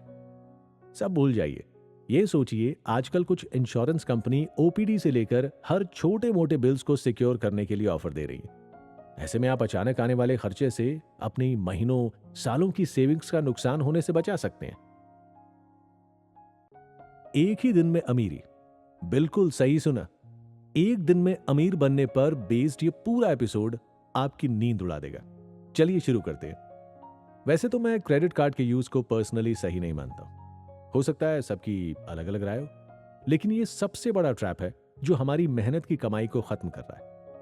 क्रेडिट कार्ड इस्तेमाल करना बेवकूफी है, वो भी उस क्लास से जहां आपकी इनकम इतनी नहीं जितनी लिमिट क्रेडिट कार्ड आपको ऑफर कर रहा हो। ये ध्यान रखिए, ये कोई लिमिट विमिट नहीं बल्कि नंबर का ट्रैप है, जिसे आप बेवकूफी में अपनी संपत्ति समझ बैठते हैं। इट्स जस्ट अ नंबर, जिसके जरिए मिडिल क्लास को अमीरी फील कराने का सपना दिखाया जाता है। सब भूल जाइए ये ट्रिक्स, ये फाइनेंशियल मैनेजमेंट। एक क्रेडिट कार्ड ले लीजिए, बन गए अमीर, है ना आसान, वो भी एक दिन में। जो जितना जल्दी ऊपर जाता है उसी स्पीड से नीचे भी आता है। इमेजिन करिए सर, आपके अच्छे सिबिल स्कोर को देखते हुए हमारी कंपनी ने आपके लिए क्रेडिट कार्ड ऑफर किया। बस ये सुना नहीं कि आप सोचते हैं मेरी फाइनेंशियल प्लानिंग ही इतनी शानदार है, क्रेडिट कार्ड क्यों ना मिले। मैंने तो अपने कई दोस्तों को डींगे मारते सुना है, मेरे क्रेडिट कार्ड की लिमिट ये, मेरे क्रेडिट कार्ड की लिमिट वो। अरे बेवकूफ दोस्तों, वो उधार का पैसा है, तुम्हारा पैसा नहीं। दोस्तों, होता यह है कि क्रेडिट कार्ड की अनवांटेड कॉल के जरिए आपको ढेरों फायदे गिनाए जाते और आप इस ट्रैप में फंसते कि आप इसके नुकसान के बारे में नहीं सोचते। क्रेडिट कार्ड मतलब सावधानी हटी कि दुर्घटना घटी। आप सोचते हैं 45 से 60 दिन का टाइम मिल रहा है तो क्या दिक्कत है, सैलरी 7 तारीख को भी आएगी तो चुका देंगे। लेकिन इसके पीछे आप क्रेडिट कार्ड देने वाली कंपनी का असली चेहरा नहीं देख पाते। ये आपकी सोच के साथ खेलते हैं। जैसे आपको एक अमाउंट ऑफर किया जाता है जिसे हम कार्ड की लिमिट कहते हैं, वो लिमिट एक्चुअल में हमारा पैसा नहीं है, लेकिन वर्चुअली हम इसे अपना मान लेते हैं। इसके पीछे एक फैक्टर काम करता है। हम समझते हैं कि ये रुपया हमारा हो गया, अब जो जरूरतें हैं उन्हें महीने भर आसानी से पूरा करेंगे और सैलरी आने पर चुका देंगे। लेकिन क्या वो पैसा आपके बजट में शामिल है, आपके रोजमर्रा के खर्चे में शामिल है? चलिए इमेजिन कीजिए, आज आपने सोचा कि क्यों ना बड़ा टीवी ले लिया जाए, लेकिन दिक्कत है पैसे की। अब भाई, जब मेरे पास क्रेडिट कार्ड है और 70,000 का टीवी ऑफर पर मिल रहा है तो क्यों ना आज ही ले लूं। इधर बच्चे भी खुश और बीवी को भी लगेगा कि देखो कितना स्मार्ट पति मिला जो हमारी हर जरूरत का ख्याल रखता है। याद है वो मीम जिसमें परेश रावल कहते हैं, अब ये फंस गया। जरा खुद पर वो मीम इमेजिन कीजिए। जिस चीज की जरूरत आपको दिवाली तक नहीं थी, वो क्रेडिट कार्ड के माइंड गेम ने आपको आज ही खरीदने पर मजबूर कर दिया। हो सकता है आने वाले कुछ महीनों में आपको रुपयों की जरूरत पड़े, तब आपको महसूस होगा कि आज मैं तो 8,000 की ईएमआई दे रहा हूं, काश इसे जरूरत के समय यूज कर पाता। इतना सोचना हुआ कि आपको याद आया क्रेडिट कार्ड का वो ऑप्शन जो फोन वाली मैडम ने कहा था कि आप चाहें तो एटीएम की तरह इसे यूज भी कर सकते हैं। बस हो गया शुरू ट्रैप। और इसमें आप फंसने लगे। अब जब महीना आया तो आपके पास इनकम तो थी, लेकिन चुकाने भी तो थे। लो जी, 24%, 36% से 48% तक ब्याज भरी, या फिर कभी कभी तो उससे भी ज्यादा। हमें वो लिमिट और ऑफर नजर आते हैं, लेकिन ब्याज, late fees, cash advance fees, over limit fees और ना जाने क्या क्या, जिसे हम समझ ही नहीं पाते। पहले मैं भी समझता था कि क्रेडिट कार्ड है तो बहुत ही सहूलत वाली चीज है, जो कुछ हद तक सच भी है। यूज करो और बाद में बिना ब्याज दिए पैसे भर दो, एकदम सिंपल। इसमें हमें 18 से लेकर 52 दिन की क्रेडिट भी मिल जाती है, और यहीं पर जाकर आदमी धीरे धीरे उनके ट्रैप में आ जाता है। दोस्तों, आज नहीं तो कल, क्योंकि मिडिल क्लास लोग हैं तो पैसों की प्रॉब्लम 2-4 साल में एक आध बार तो आई जाती है। फिर जो ये बैंक वाले चाहते हैं वही होता है, यानी हम सिर्फ मिनिमम बैलेंस भरें, पूरे पैसे ना भर पाएं, और तब शुरू होता है कभी ना खत्म होने वाला ब्याज।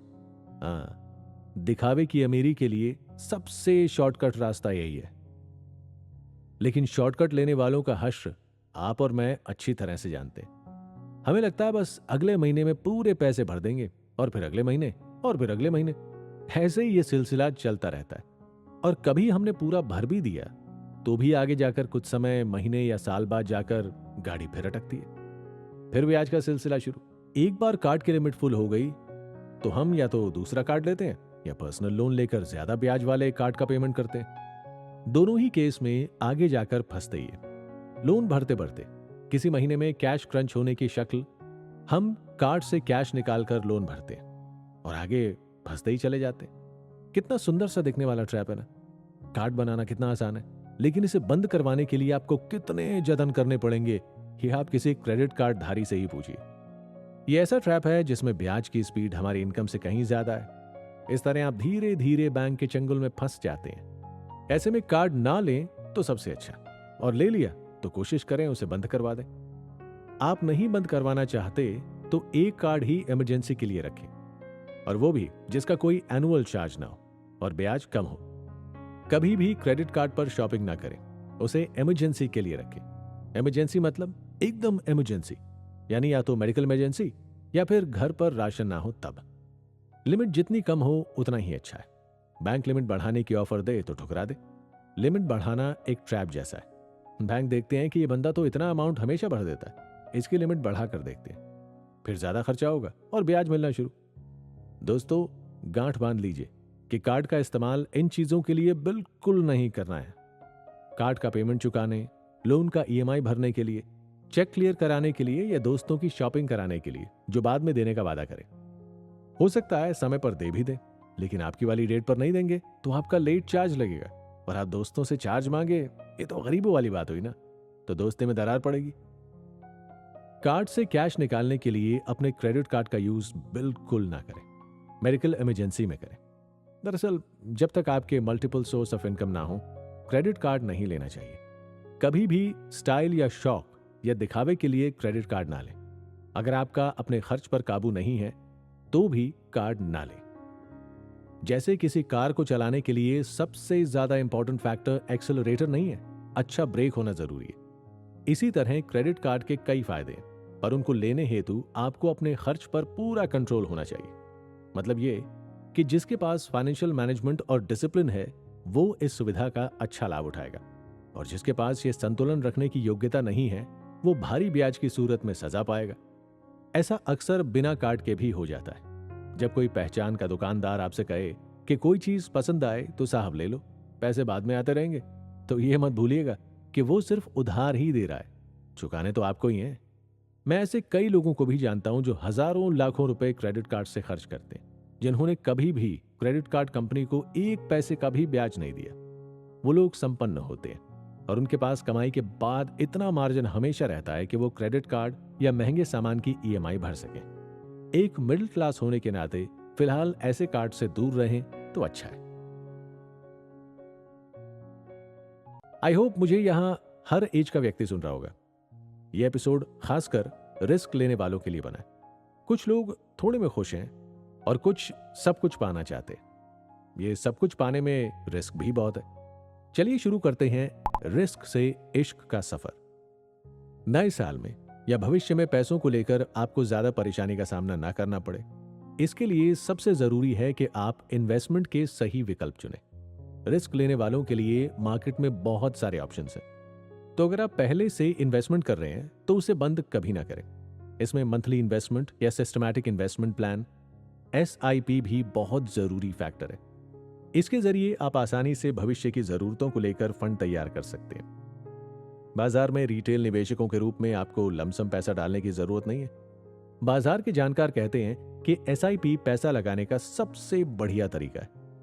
जब जब बाजार में गिरावट आएगी तो आप इसके जरिए डबल या ट्रिपल लाभ भी कमा सकते हैं। हमेशा याद रखें, इक्विटी मार्केट में उतना ही पैसा डालना चाहिए जिसे आपको अगले 5 साल तक हाथ ना लगाना पड़े। आप में से कई लोग ऐसे भी होते हैं जो जल्दबाजी के चक्कर में नुकसान करवा बैठते हैं। अगर आप पहली बार शुरुआत कर रहे हैं तो जरूर सोचेंगे कि 1-2 साल में पैसा बनाकर निकल जाऊंगा, लेकिन ऐसी गलती मत कीजिएगा। हो सकता है 1-2 साल के लिए बाजार आपके फेवर में ना हो, लेकिन 5 साल तक बाजार के आपके फेवर में होने के चांस बढ़ जाते हैं। ये पेशेंस का गेम है जिसमें लंबे समय में आपको एक्चुअल वेल्थ क्रिएशन दिखाई देगी। 1 साल में मार्केट नेगेटिव होने की प्रोबेबिलिटी ज्यादा है, लेकिन 5 साल में नेगेटिव होने की प्रोबेबिलिटी 5 to 7% ही रहती है। आज कई लोगों में फाइनेंशियल समझ की कमी के कारण वो अपने पैसों का मोल नहीं समझ पाते। होता क्या है कि देश में ऐसा कोई एजुकेशन सिस्टम नहीं है जो आपको निवेश या इन्वेस्टमेंट को लेकर एक अच्छा खासा सबक दे सके, बल्कि हम सुनी सुनाई बातों और अपने रिसर्च के जरिए इन्वेस्टमेंट कर रहे हैं। हम में से कई लोग ऐसे भी होंगे जो नई जॉब में होंगे और सोच रहे होंगे कि अभी तो जवान हूं, अब नई मौज मस्ती करूंगा तो कब करूंगा, अभी पैसा उड़ा लेता हूं, कुछ साल बाद इन्वेस्टमेंट करने की सोचूंगा। दोस्तों, फ्यूचर का कुछ पता नहीं है। आप अभी से इन्वेस्टमेंट की सोचेंगे, तब जाकर आप 5 साल बाद देखेंगे तो पाएंगे कि आपका डिसीजन अर्ली स्टेज पर था, लेकिन बिल्कुल सही था। यहां आजकल यूथ को बेहद ज्यादा अवेयर रहने की जरूरत है, और अगर आपको मिडिल क्लास के टैग से निकलना है तो छोटी छोटी चीजों को इग्नोर नहीं करना है। सेविंग्स और इन्वेस्टमेंट का मतलब ये नहीं है कि आप कंजूस हो जाए, आखिर आपकी सोशल लाइफ भी तो है। ऐसा बिल्कुल नहीं है कि आप ट्रेंड फॉलो करना छोड़ दें, सबसे अलग थलग हो जाए, लेकिन कम से कम आप फालतू के खर्चे तो कम कर ही सकते हैं। जैसे जरूरत हो उतना ही खर्च किया जाए। खुद को अमीर दिखाने की कोशिश ना करें। आपको जरूर एहसास होगा कि आपने सोशल गैदरिंग और शो ऑफ के चक्कर में अपना ही नुकसान करवा लिया। अच्छा, यहां मुझे विकास का कैरेक्टर याद आया। दोस्तों, मेरा एक फ्रेंड था विकास, जिसकी नई नई जॉब लगी थी। जाहिर सी बात है, हमारे भी कुछ सपने होते हैं जो हम पहली जॉब और पहली सैलरी से पूरा करना चाहते हैं। जितना मैं विकास को जानता हूं, वो शुरू से ही बेफिक्र सा इंसान रहा है। कॉलेज में भी कुछ खास किया नहीं था, लेकिन टैलेंटेड बनता है, तो जॉब अच्छी मिल गई।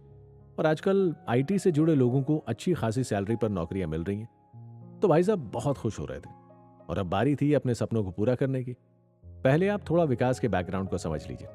विकास घर का इकलौता लड़का है, पिताजी छोटा मोटा बिजनेस करते। विकास शुरू से ही लैविश लाइफ का शौकीन नहीं था, लेकिन कॉलेज के दिनों में उसकी दोस्ती कुछ ऐसे लड़कों से थी जो रिच फैमिली से बिलोंग करते थे। छोटे शहरों से बड़े शहरों में शिफ्ट होने के साथ ही हमारी कई चीजें बदल जाती हैं। अब विकास एक छोटे शहर सीकर से जयपुर आया था, और उसने कई चीजें ऐसी देखी जो उनके शहर में होना नामुमकिन था। कॉलेज में पॉलिटिकल अप्रोच वाले लड़के और पैसे का धौंस दिखाने वाले कई दोस्तों के साथ थोड़ा थोड़ा विकास भी बदलने लगा था। हम और आप पहले भी चर्चा कर चुके हैं कि अक्सर छोटे शहरों से आने वाले यूथ मेट्रो सिटीज में आकर बेहद बदल जाते हैं। हाँ, कहीं ना कहीं ये मेंटल डेवलपमेंट भी है, लेकिन लाइफस्टाइल फॉलो करने के चक्कर में आप अपना काफी नुकसान भी करते हैं। लौटते हैं विकास की कहानी पर। तो शहर बदलते ही विकास 4-5 सालों में बेहद बदल चुका था। वो अपने शहर भी जाता तो उसके दिमाग में वो सभी हावी रहता जो कॉलेज के दोस्तों के संग किया करता था। उसे घर वालों की रोक टोक से नफरत होने लगी थी। घर में 8 बजे आ जाने वाला लड़का शहरों में 1-2 बजे तक तफरी करता था। आखिर कॉलेज के दिन पूरे हुए और विकास की एक अच्छी कंपनी में नौकरी लग गई। हाँ, कॉलेज के दोस्तों से भी वो लगातार टच में था, लेकिन अब वो गांव छोड़कर शहर आ चुका था। अब नए दोस्त भी थे। शहरों में दिखावा इतना ज्यादा बढ़ गया कि विकास जैसे कई मिडिल क्लास लड़के इस जाल में फंस जाते। ऊपर से विकास की नौकरी भी तो लग चुकी थी, तो अब वो फाइनेंशियल इंडिपेंडेंस को एंजॉय कर रहा था। अगर वो कोई महंगी चीज खरीद भी ले तो उसे किसी से पूछने की जरूरत नहीं थी। यही फाइनेंशियल इंडिपेंडेंस आपको क्रेडिट कार्ड, EMI पर फोन और यूज्ड कार लेने के लिए उकसाती है। विकास भी तो यही कर रहा था। विकास ही क्यों, हम और आप भी तो यही करते अगर उसकी जगह होते। यही चीजें हैं जो हमें फाइनेंशियल लॉस की ओर धकेलती हैं।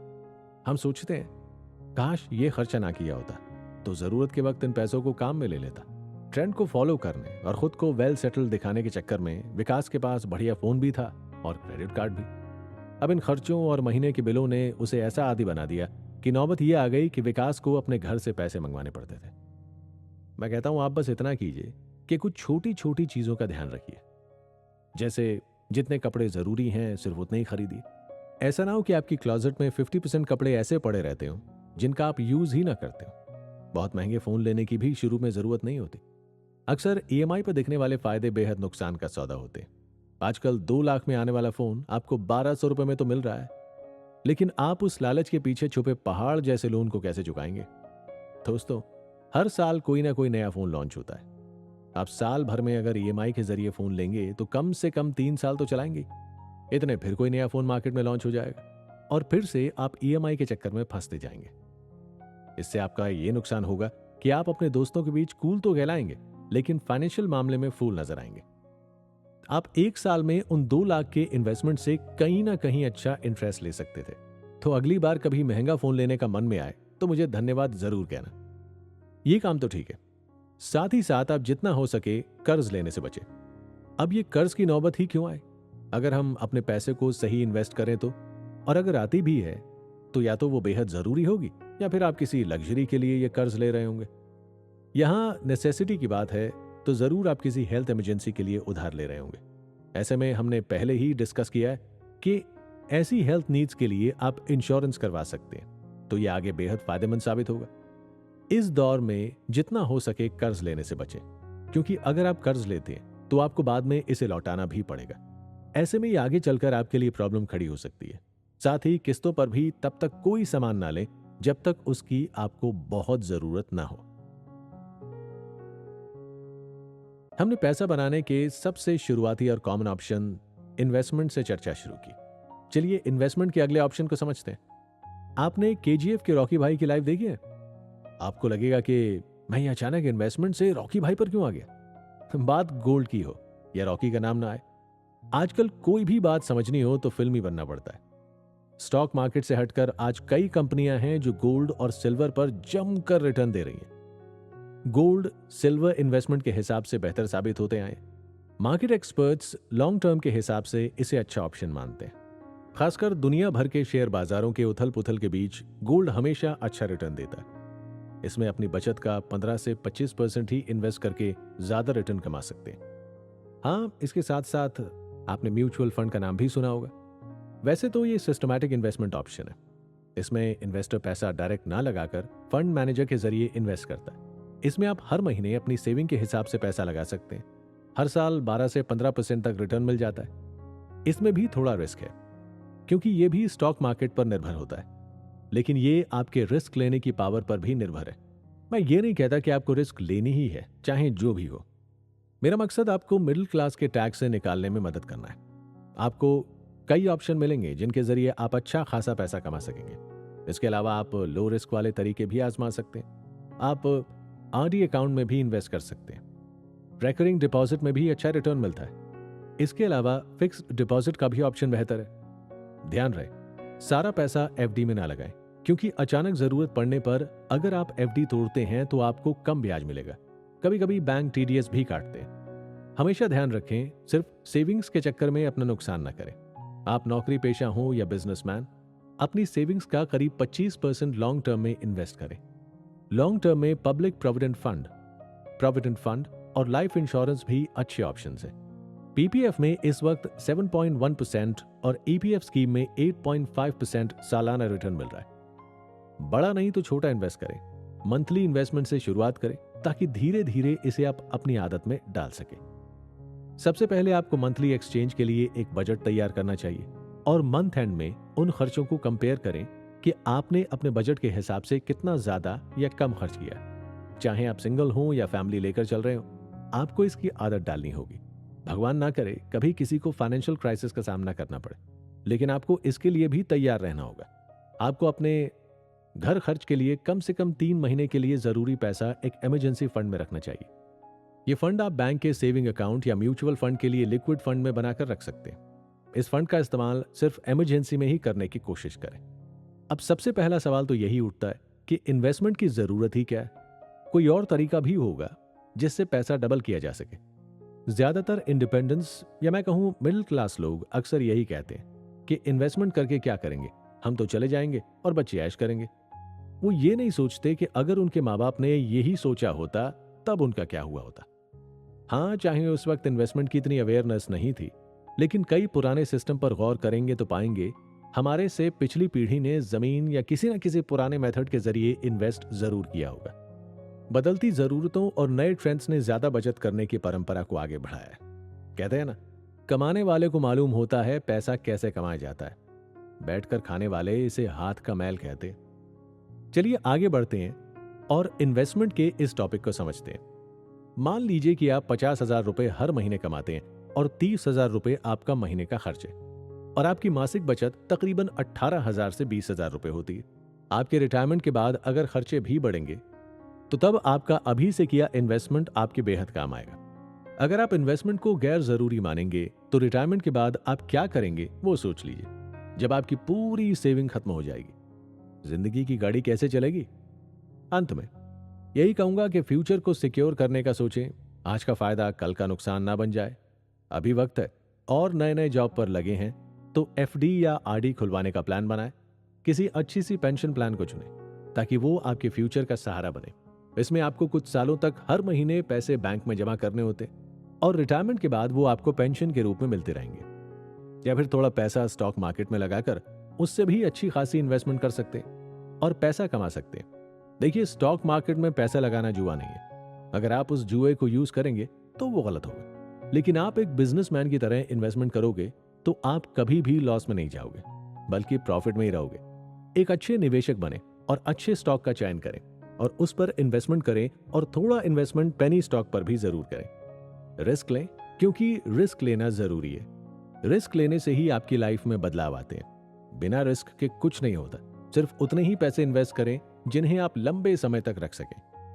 हर दिन एक बैंक अकाउंट की तरह और वक्त आपकी करेंसी। आज ना कोई अमीर है ना गरीब, उनके पास भी 24 घंटे हैं और आपके पास भी। दोस्तों, अगर आप सच में अपनी मिडिल क्लास लाइफ से बाहर आना चाहते हैं और इस शो में बताई गई बातों को ध्यान में रखते हुए अपनी लाइफ के डिसीजंस लेते हैं, तो ये शो आपके लिए लाइफ चेंजिंग हो सकता है। ये कोई मिरेकल नहीं है, बल्कि ये कुछ ऐसी आदतें हैं जो लॉन्ग रन में आपको पैसों की परेशानी होने से बचा सकती हैं और आपको मिडिल क्लास की भीड़ से अलग कर सकती हैं। हम सब तो बस हमेशा यही सोचकर बैठे रहते हैं कि बिना किसी लॉटरी के या बिना किसी स्ट्रांग बिजनेस आइडिया के हम अमीर बन ही नहीं सकते। इसीलिए हम इस बारे में सोचना ही छोड़ देते हैं कि मिडिल क्लास के इस ट्रैप से बाहर निकलने के लिए हमें कुछ करना चाहिए। लेकिन किसी मिरेकल के बिना भी अच्छी जिंदगी जीना आसान है, बस जरूरत है तो सही रास्ता चुनने की। आपको पता है, अच्छी, आसान और अमीरों वाली जिंदगी जीने की चाह में मिडिल क्लास लोग अक्सर गलत रास्ता चुन लेते हैं जो उन्हें लगता है कि बिल्कुल सही है, जैसे EMIs, loan, credit cards, show off, फिजूल खर्च और दूसरों के बनाए अमीरी के सांचे में फिट होने की जल्दबाजी। ये सारे रास्ते हमें लगता है कि हमें अमीरों वाली जिंदगी की तरफ ले जा रहे हैं, लेकिन असल में ये पानी का वो बुलबुला है जिसकी जिंदगी कुछ ही वक्त की होती है। हमारी इसी आदत ने आज तक हमें मिडिल क्लास के टैग में जकड़े रखा है। सैलरी अकाउंट में आई नहीं कि हम खर्चों की लिस्ट पहले ही तैयार कर लेते हैं और फिर हमारे साथ भी वही होता है, आमदनी अठन्नी और खर्चा रुपया। मैं ये बात तो गारंटी के साथ कह सकता हूं कि कभी भी महीने का पूरा खर्च आपके फिक्स्ड बजट के अंदर तो नहीं आता होगा। अगर आपने खुद से तय किया है कि इस महीने में सिर्फ 25,000 रुपये खर्च करूंगा, तो वो कहीं ना कहीं बढ़कर जरूर 30,000 जरूर पहुंच जाता होगा, क्योंकि कई बार महीने के बीच में कुछ अनएक्सपेक्टेड एक्सपेंसेस भी आ जाते हैं। जैसे मान लीजिए कभी आपकी गाड़ी खराब हो गई, कभी फैमिली में कोई बीमार हो गया, कभी आपको किसी अर्जेंट काम से बाहर जाना पड़ा, या कभी बच्चे ने कोई महंगी चीज की जिद कर ली। अब ऐसे खर्चों की प्लानिंग तो हम पहले से नहीं करते ना। ऐसे में आपके पूरे महीने का बजट गड़बड़ा जाता है। हर घर की यही कहानी है। सैलरी आने से पहले हम सोचते हैं कि कम से कम 30 से 40% सैलरी हम बचा कर रखेंगे, लेकिन असल में ऐसा हो ही नहीं पाता है। लेकिन अगर आप सच में अपनी सेविंग्स को बढ़ाना चाहते हैं और एक अच्छी जिंदगी जीना चाहते हैं, तो आपको इस शो में बताई गई कुछ बातों को अपनी फिंगर टिप्स पर याद रख लेना चाहिए और इन बातों को इस तरह से अपनी लाइफ का हिस्सा बनाना चाहिए कि ये आपकी आदत में आ जाए। सबसे पहली बात है फिजूल खर्च और शो ऑफ को कम करना। किसी भी चीज को खरीदने से पहले उसे कार्ट में 1-2 हफ्ते रहने दीजिए और खुद से 3 सवाल जरूर कीजिए। क्या मुझे इसकी जरूरत है? क्या मैं इसके बिना भी अपना काम कर सकता हूं? और अगर मैं ये चीज नहीं खरीदता हूं तो क्या मुझे कोई परेशानी होगी? अगर आपके पास इन तीनों सवालों के जवाब हैं तो फिर आप अपने आप को फिजूल खर्च करने से रोक सकते हैं। दूसरी बात भी कुछ हद तक इसी से रिलेटेड है और वो है लोन और ईएमआईज का चक्कर। ईएमआईज वैसे तो बड़ी अच्छी चीज है, लेकिन सिर्फ तभी तक जब तक इसे जरूरत का सामान खरीदने के लिए यूज किया जाए। हम जरा आप सोचिए कि 30,000 की सैलरी वाला इंसान अगर ईएमआई पर 60,000 का फोन खरीदता है तो आप उसे क्या कहेंगे? ईएमआई पर लिया हुआ सामान आपके लिए एक कर्ज की तरह होता है और उसे आप तब तक अपना नहीं कह सकते जब तक कि आप सारी ईएमआई चुका नहीं देते। ऊपर से इस पे लगने वाला इंटरेस्ट, ये तो वो बात हो गई कि आप कमा आज रहे हैं लेकिन आपने आने वाले 4-5 महीनों की सैलरी उड़ाने का प्लान अभी से बना लिया। जबकि होना तो ये चाहिए कि आप अपने पैसों को कुछ इस तरह से यूज कीजिए कि ये आपके बिना किसी मेहनत के रिटर्न में और भी ज्यादा पैसे दे सकें, यानी इन्वेस्टमेंट। अमेरिका के एक मशहूर इन्वेस्टर वॉरेन बफे का भी यही कहना है कि अगर आप जिंदगी में कोई ऐसा तरीका नहीं ढूंढते हैं जिससे आप सोते हुए भी पैसा कमा सकते हैं तो आपको अपनी पूरी जिंदगी काम करते हुए गुजारनी पड़ेगी। कहने का मतलब यह है कि आपको अपने पैसों को इन्वेस्ट करना सीखना होगा। आपको उन चीजों में पैसे लगाने होंगे जिससे आपको बिना कोई काम किए भी पैसा मिलता रहे। इससे यह होगा कि जब आप सो रहे होंगे या अपना कोई काम कर रहे होंगे तब भी आपके पैसे बढ़ते रहेंगे। इन्वेस्टमेंट का नाम आते ही म्यूचुअल फंड्स और स्टॉक मार्केट हर किसी के दिमाग में आता है और मैं भी यही मानता हूं कि म्यूचुअल फंड्स और स्टॉक मार्केट में पैसा लगाने में अक्सर लोगों को नुकसान ही रहता है। लेकिन अगर आप सही गाइडेंस और एडवाइस के साथ लंबे समय के लिए पैसा इन्वेस्ट करते हैं तो नुकसान होने का रिस्क बहुत कम हो जाता है। फिर भी अगर आपको लगता है कि यह आपके बस की बात नहीं है तो आप इस शो में बताए गए इन्वेस्टमेंट के बाकी ऑप्शंस भी ट्राई कर सकते हैं। जैसे बैंक में एफडी करवा सकते हैं, कोई जमीन खरीद सकते हैं, किसी प्रॉपर्टी को खरीदकर उसे किराए पे दे सकते हैं, गोल्ड खरीद सकते हैं या फिर एसआईपी यानी सिस्टमैटिक इन्वेस्टमेंट प्लान में भी पैसा लगा सकते हैं। आप जब इन सारी चीजों में इन्वेस्टमेंट करेंगे तो ये आपके लिए इनकम का एक एडिशनल सोर्स बन जाएगी। ये शो आपके लिए अलादीन का वो जिनी साबित हो सकता है जो आपकी 3 विशेस पूरी करेगा। पहली, आपका बैंक अकाउंट भरा रखने की विश। दूसरी, आपको एक क्वालिटी ऑफ लाइफ देने की विश। और तीसरी, आपका रिटायरमेंट प्लान संभालने की विश। सोचिए, अगर आप इसी तरह से सब कुछ प्लान करके चलेंगे और अपने पैसों को सही जगह लगाएंगे तो आपके रिटायरमेंट के बाद भी आपके पास अपनी जिंदगी गुजारने के लिए अच्छा खासा पैसा होगा। सोसाइटी में आपका एक अच्छा स्टेटस होगा और आप अपनी जिंदगी को अच्छे से जी सकेंगे। आखिर में बस एक बात कहना चाहूंगा कि जिस तरह से मजबूत ताले को भी एक छोटी सी चाबी से खोला जा सकता है, उसी तरह ये छोटी छोटी आदतें ही हैं जो आपकी किस्मत पर लगे बड़े से बड़े ताले को खोल सकती हैं। इस चाबी को हाथ से जाने मत दीजिए, इसे संभाल कर रखिए।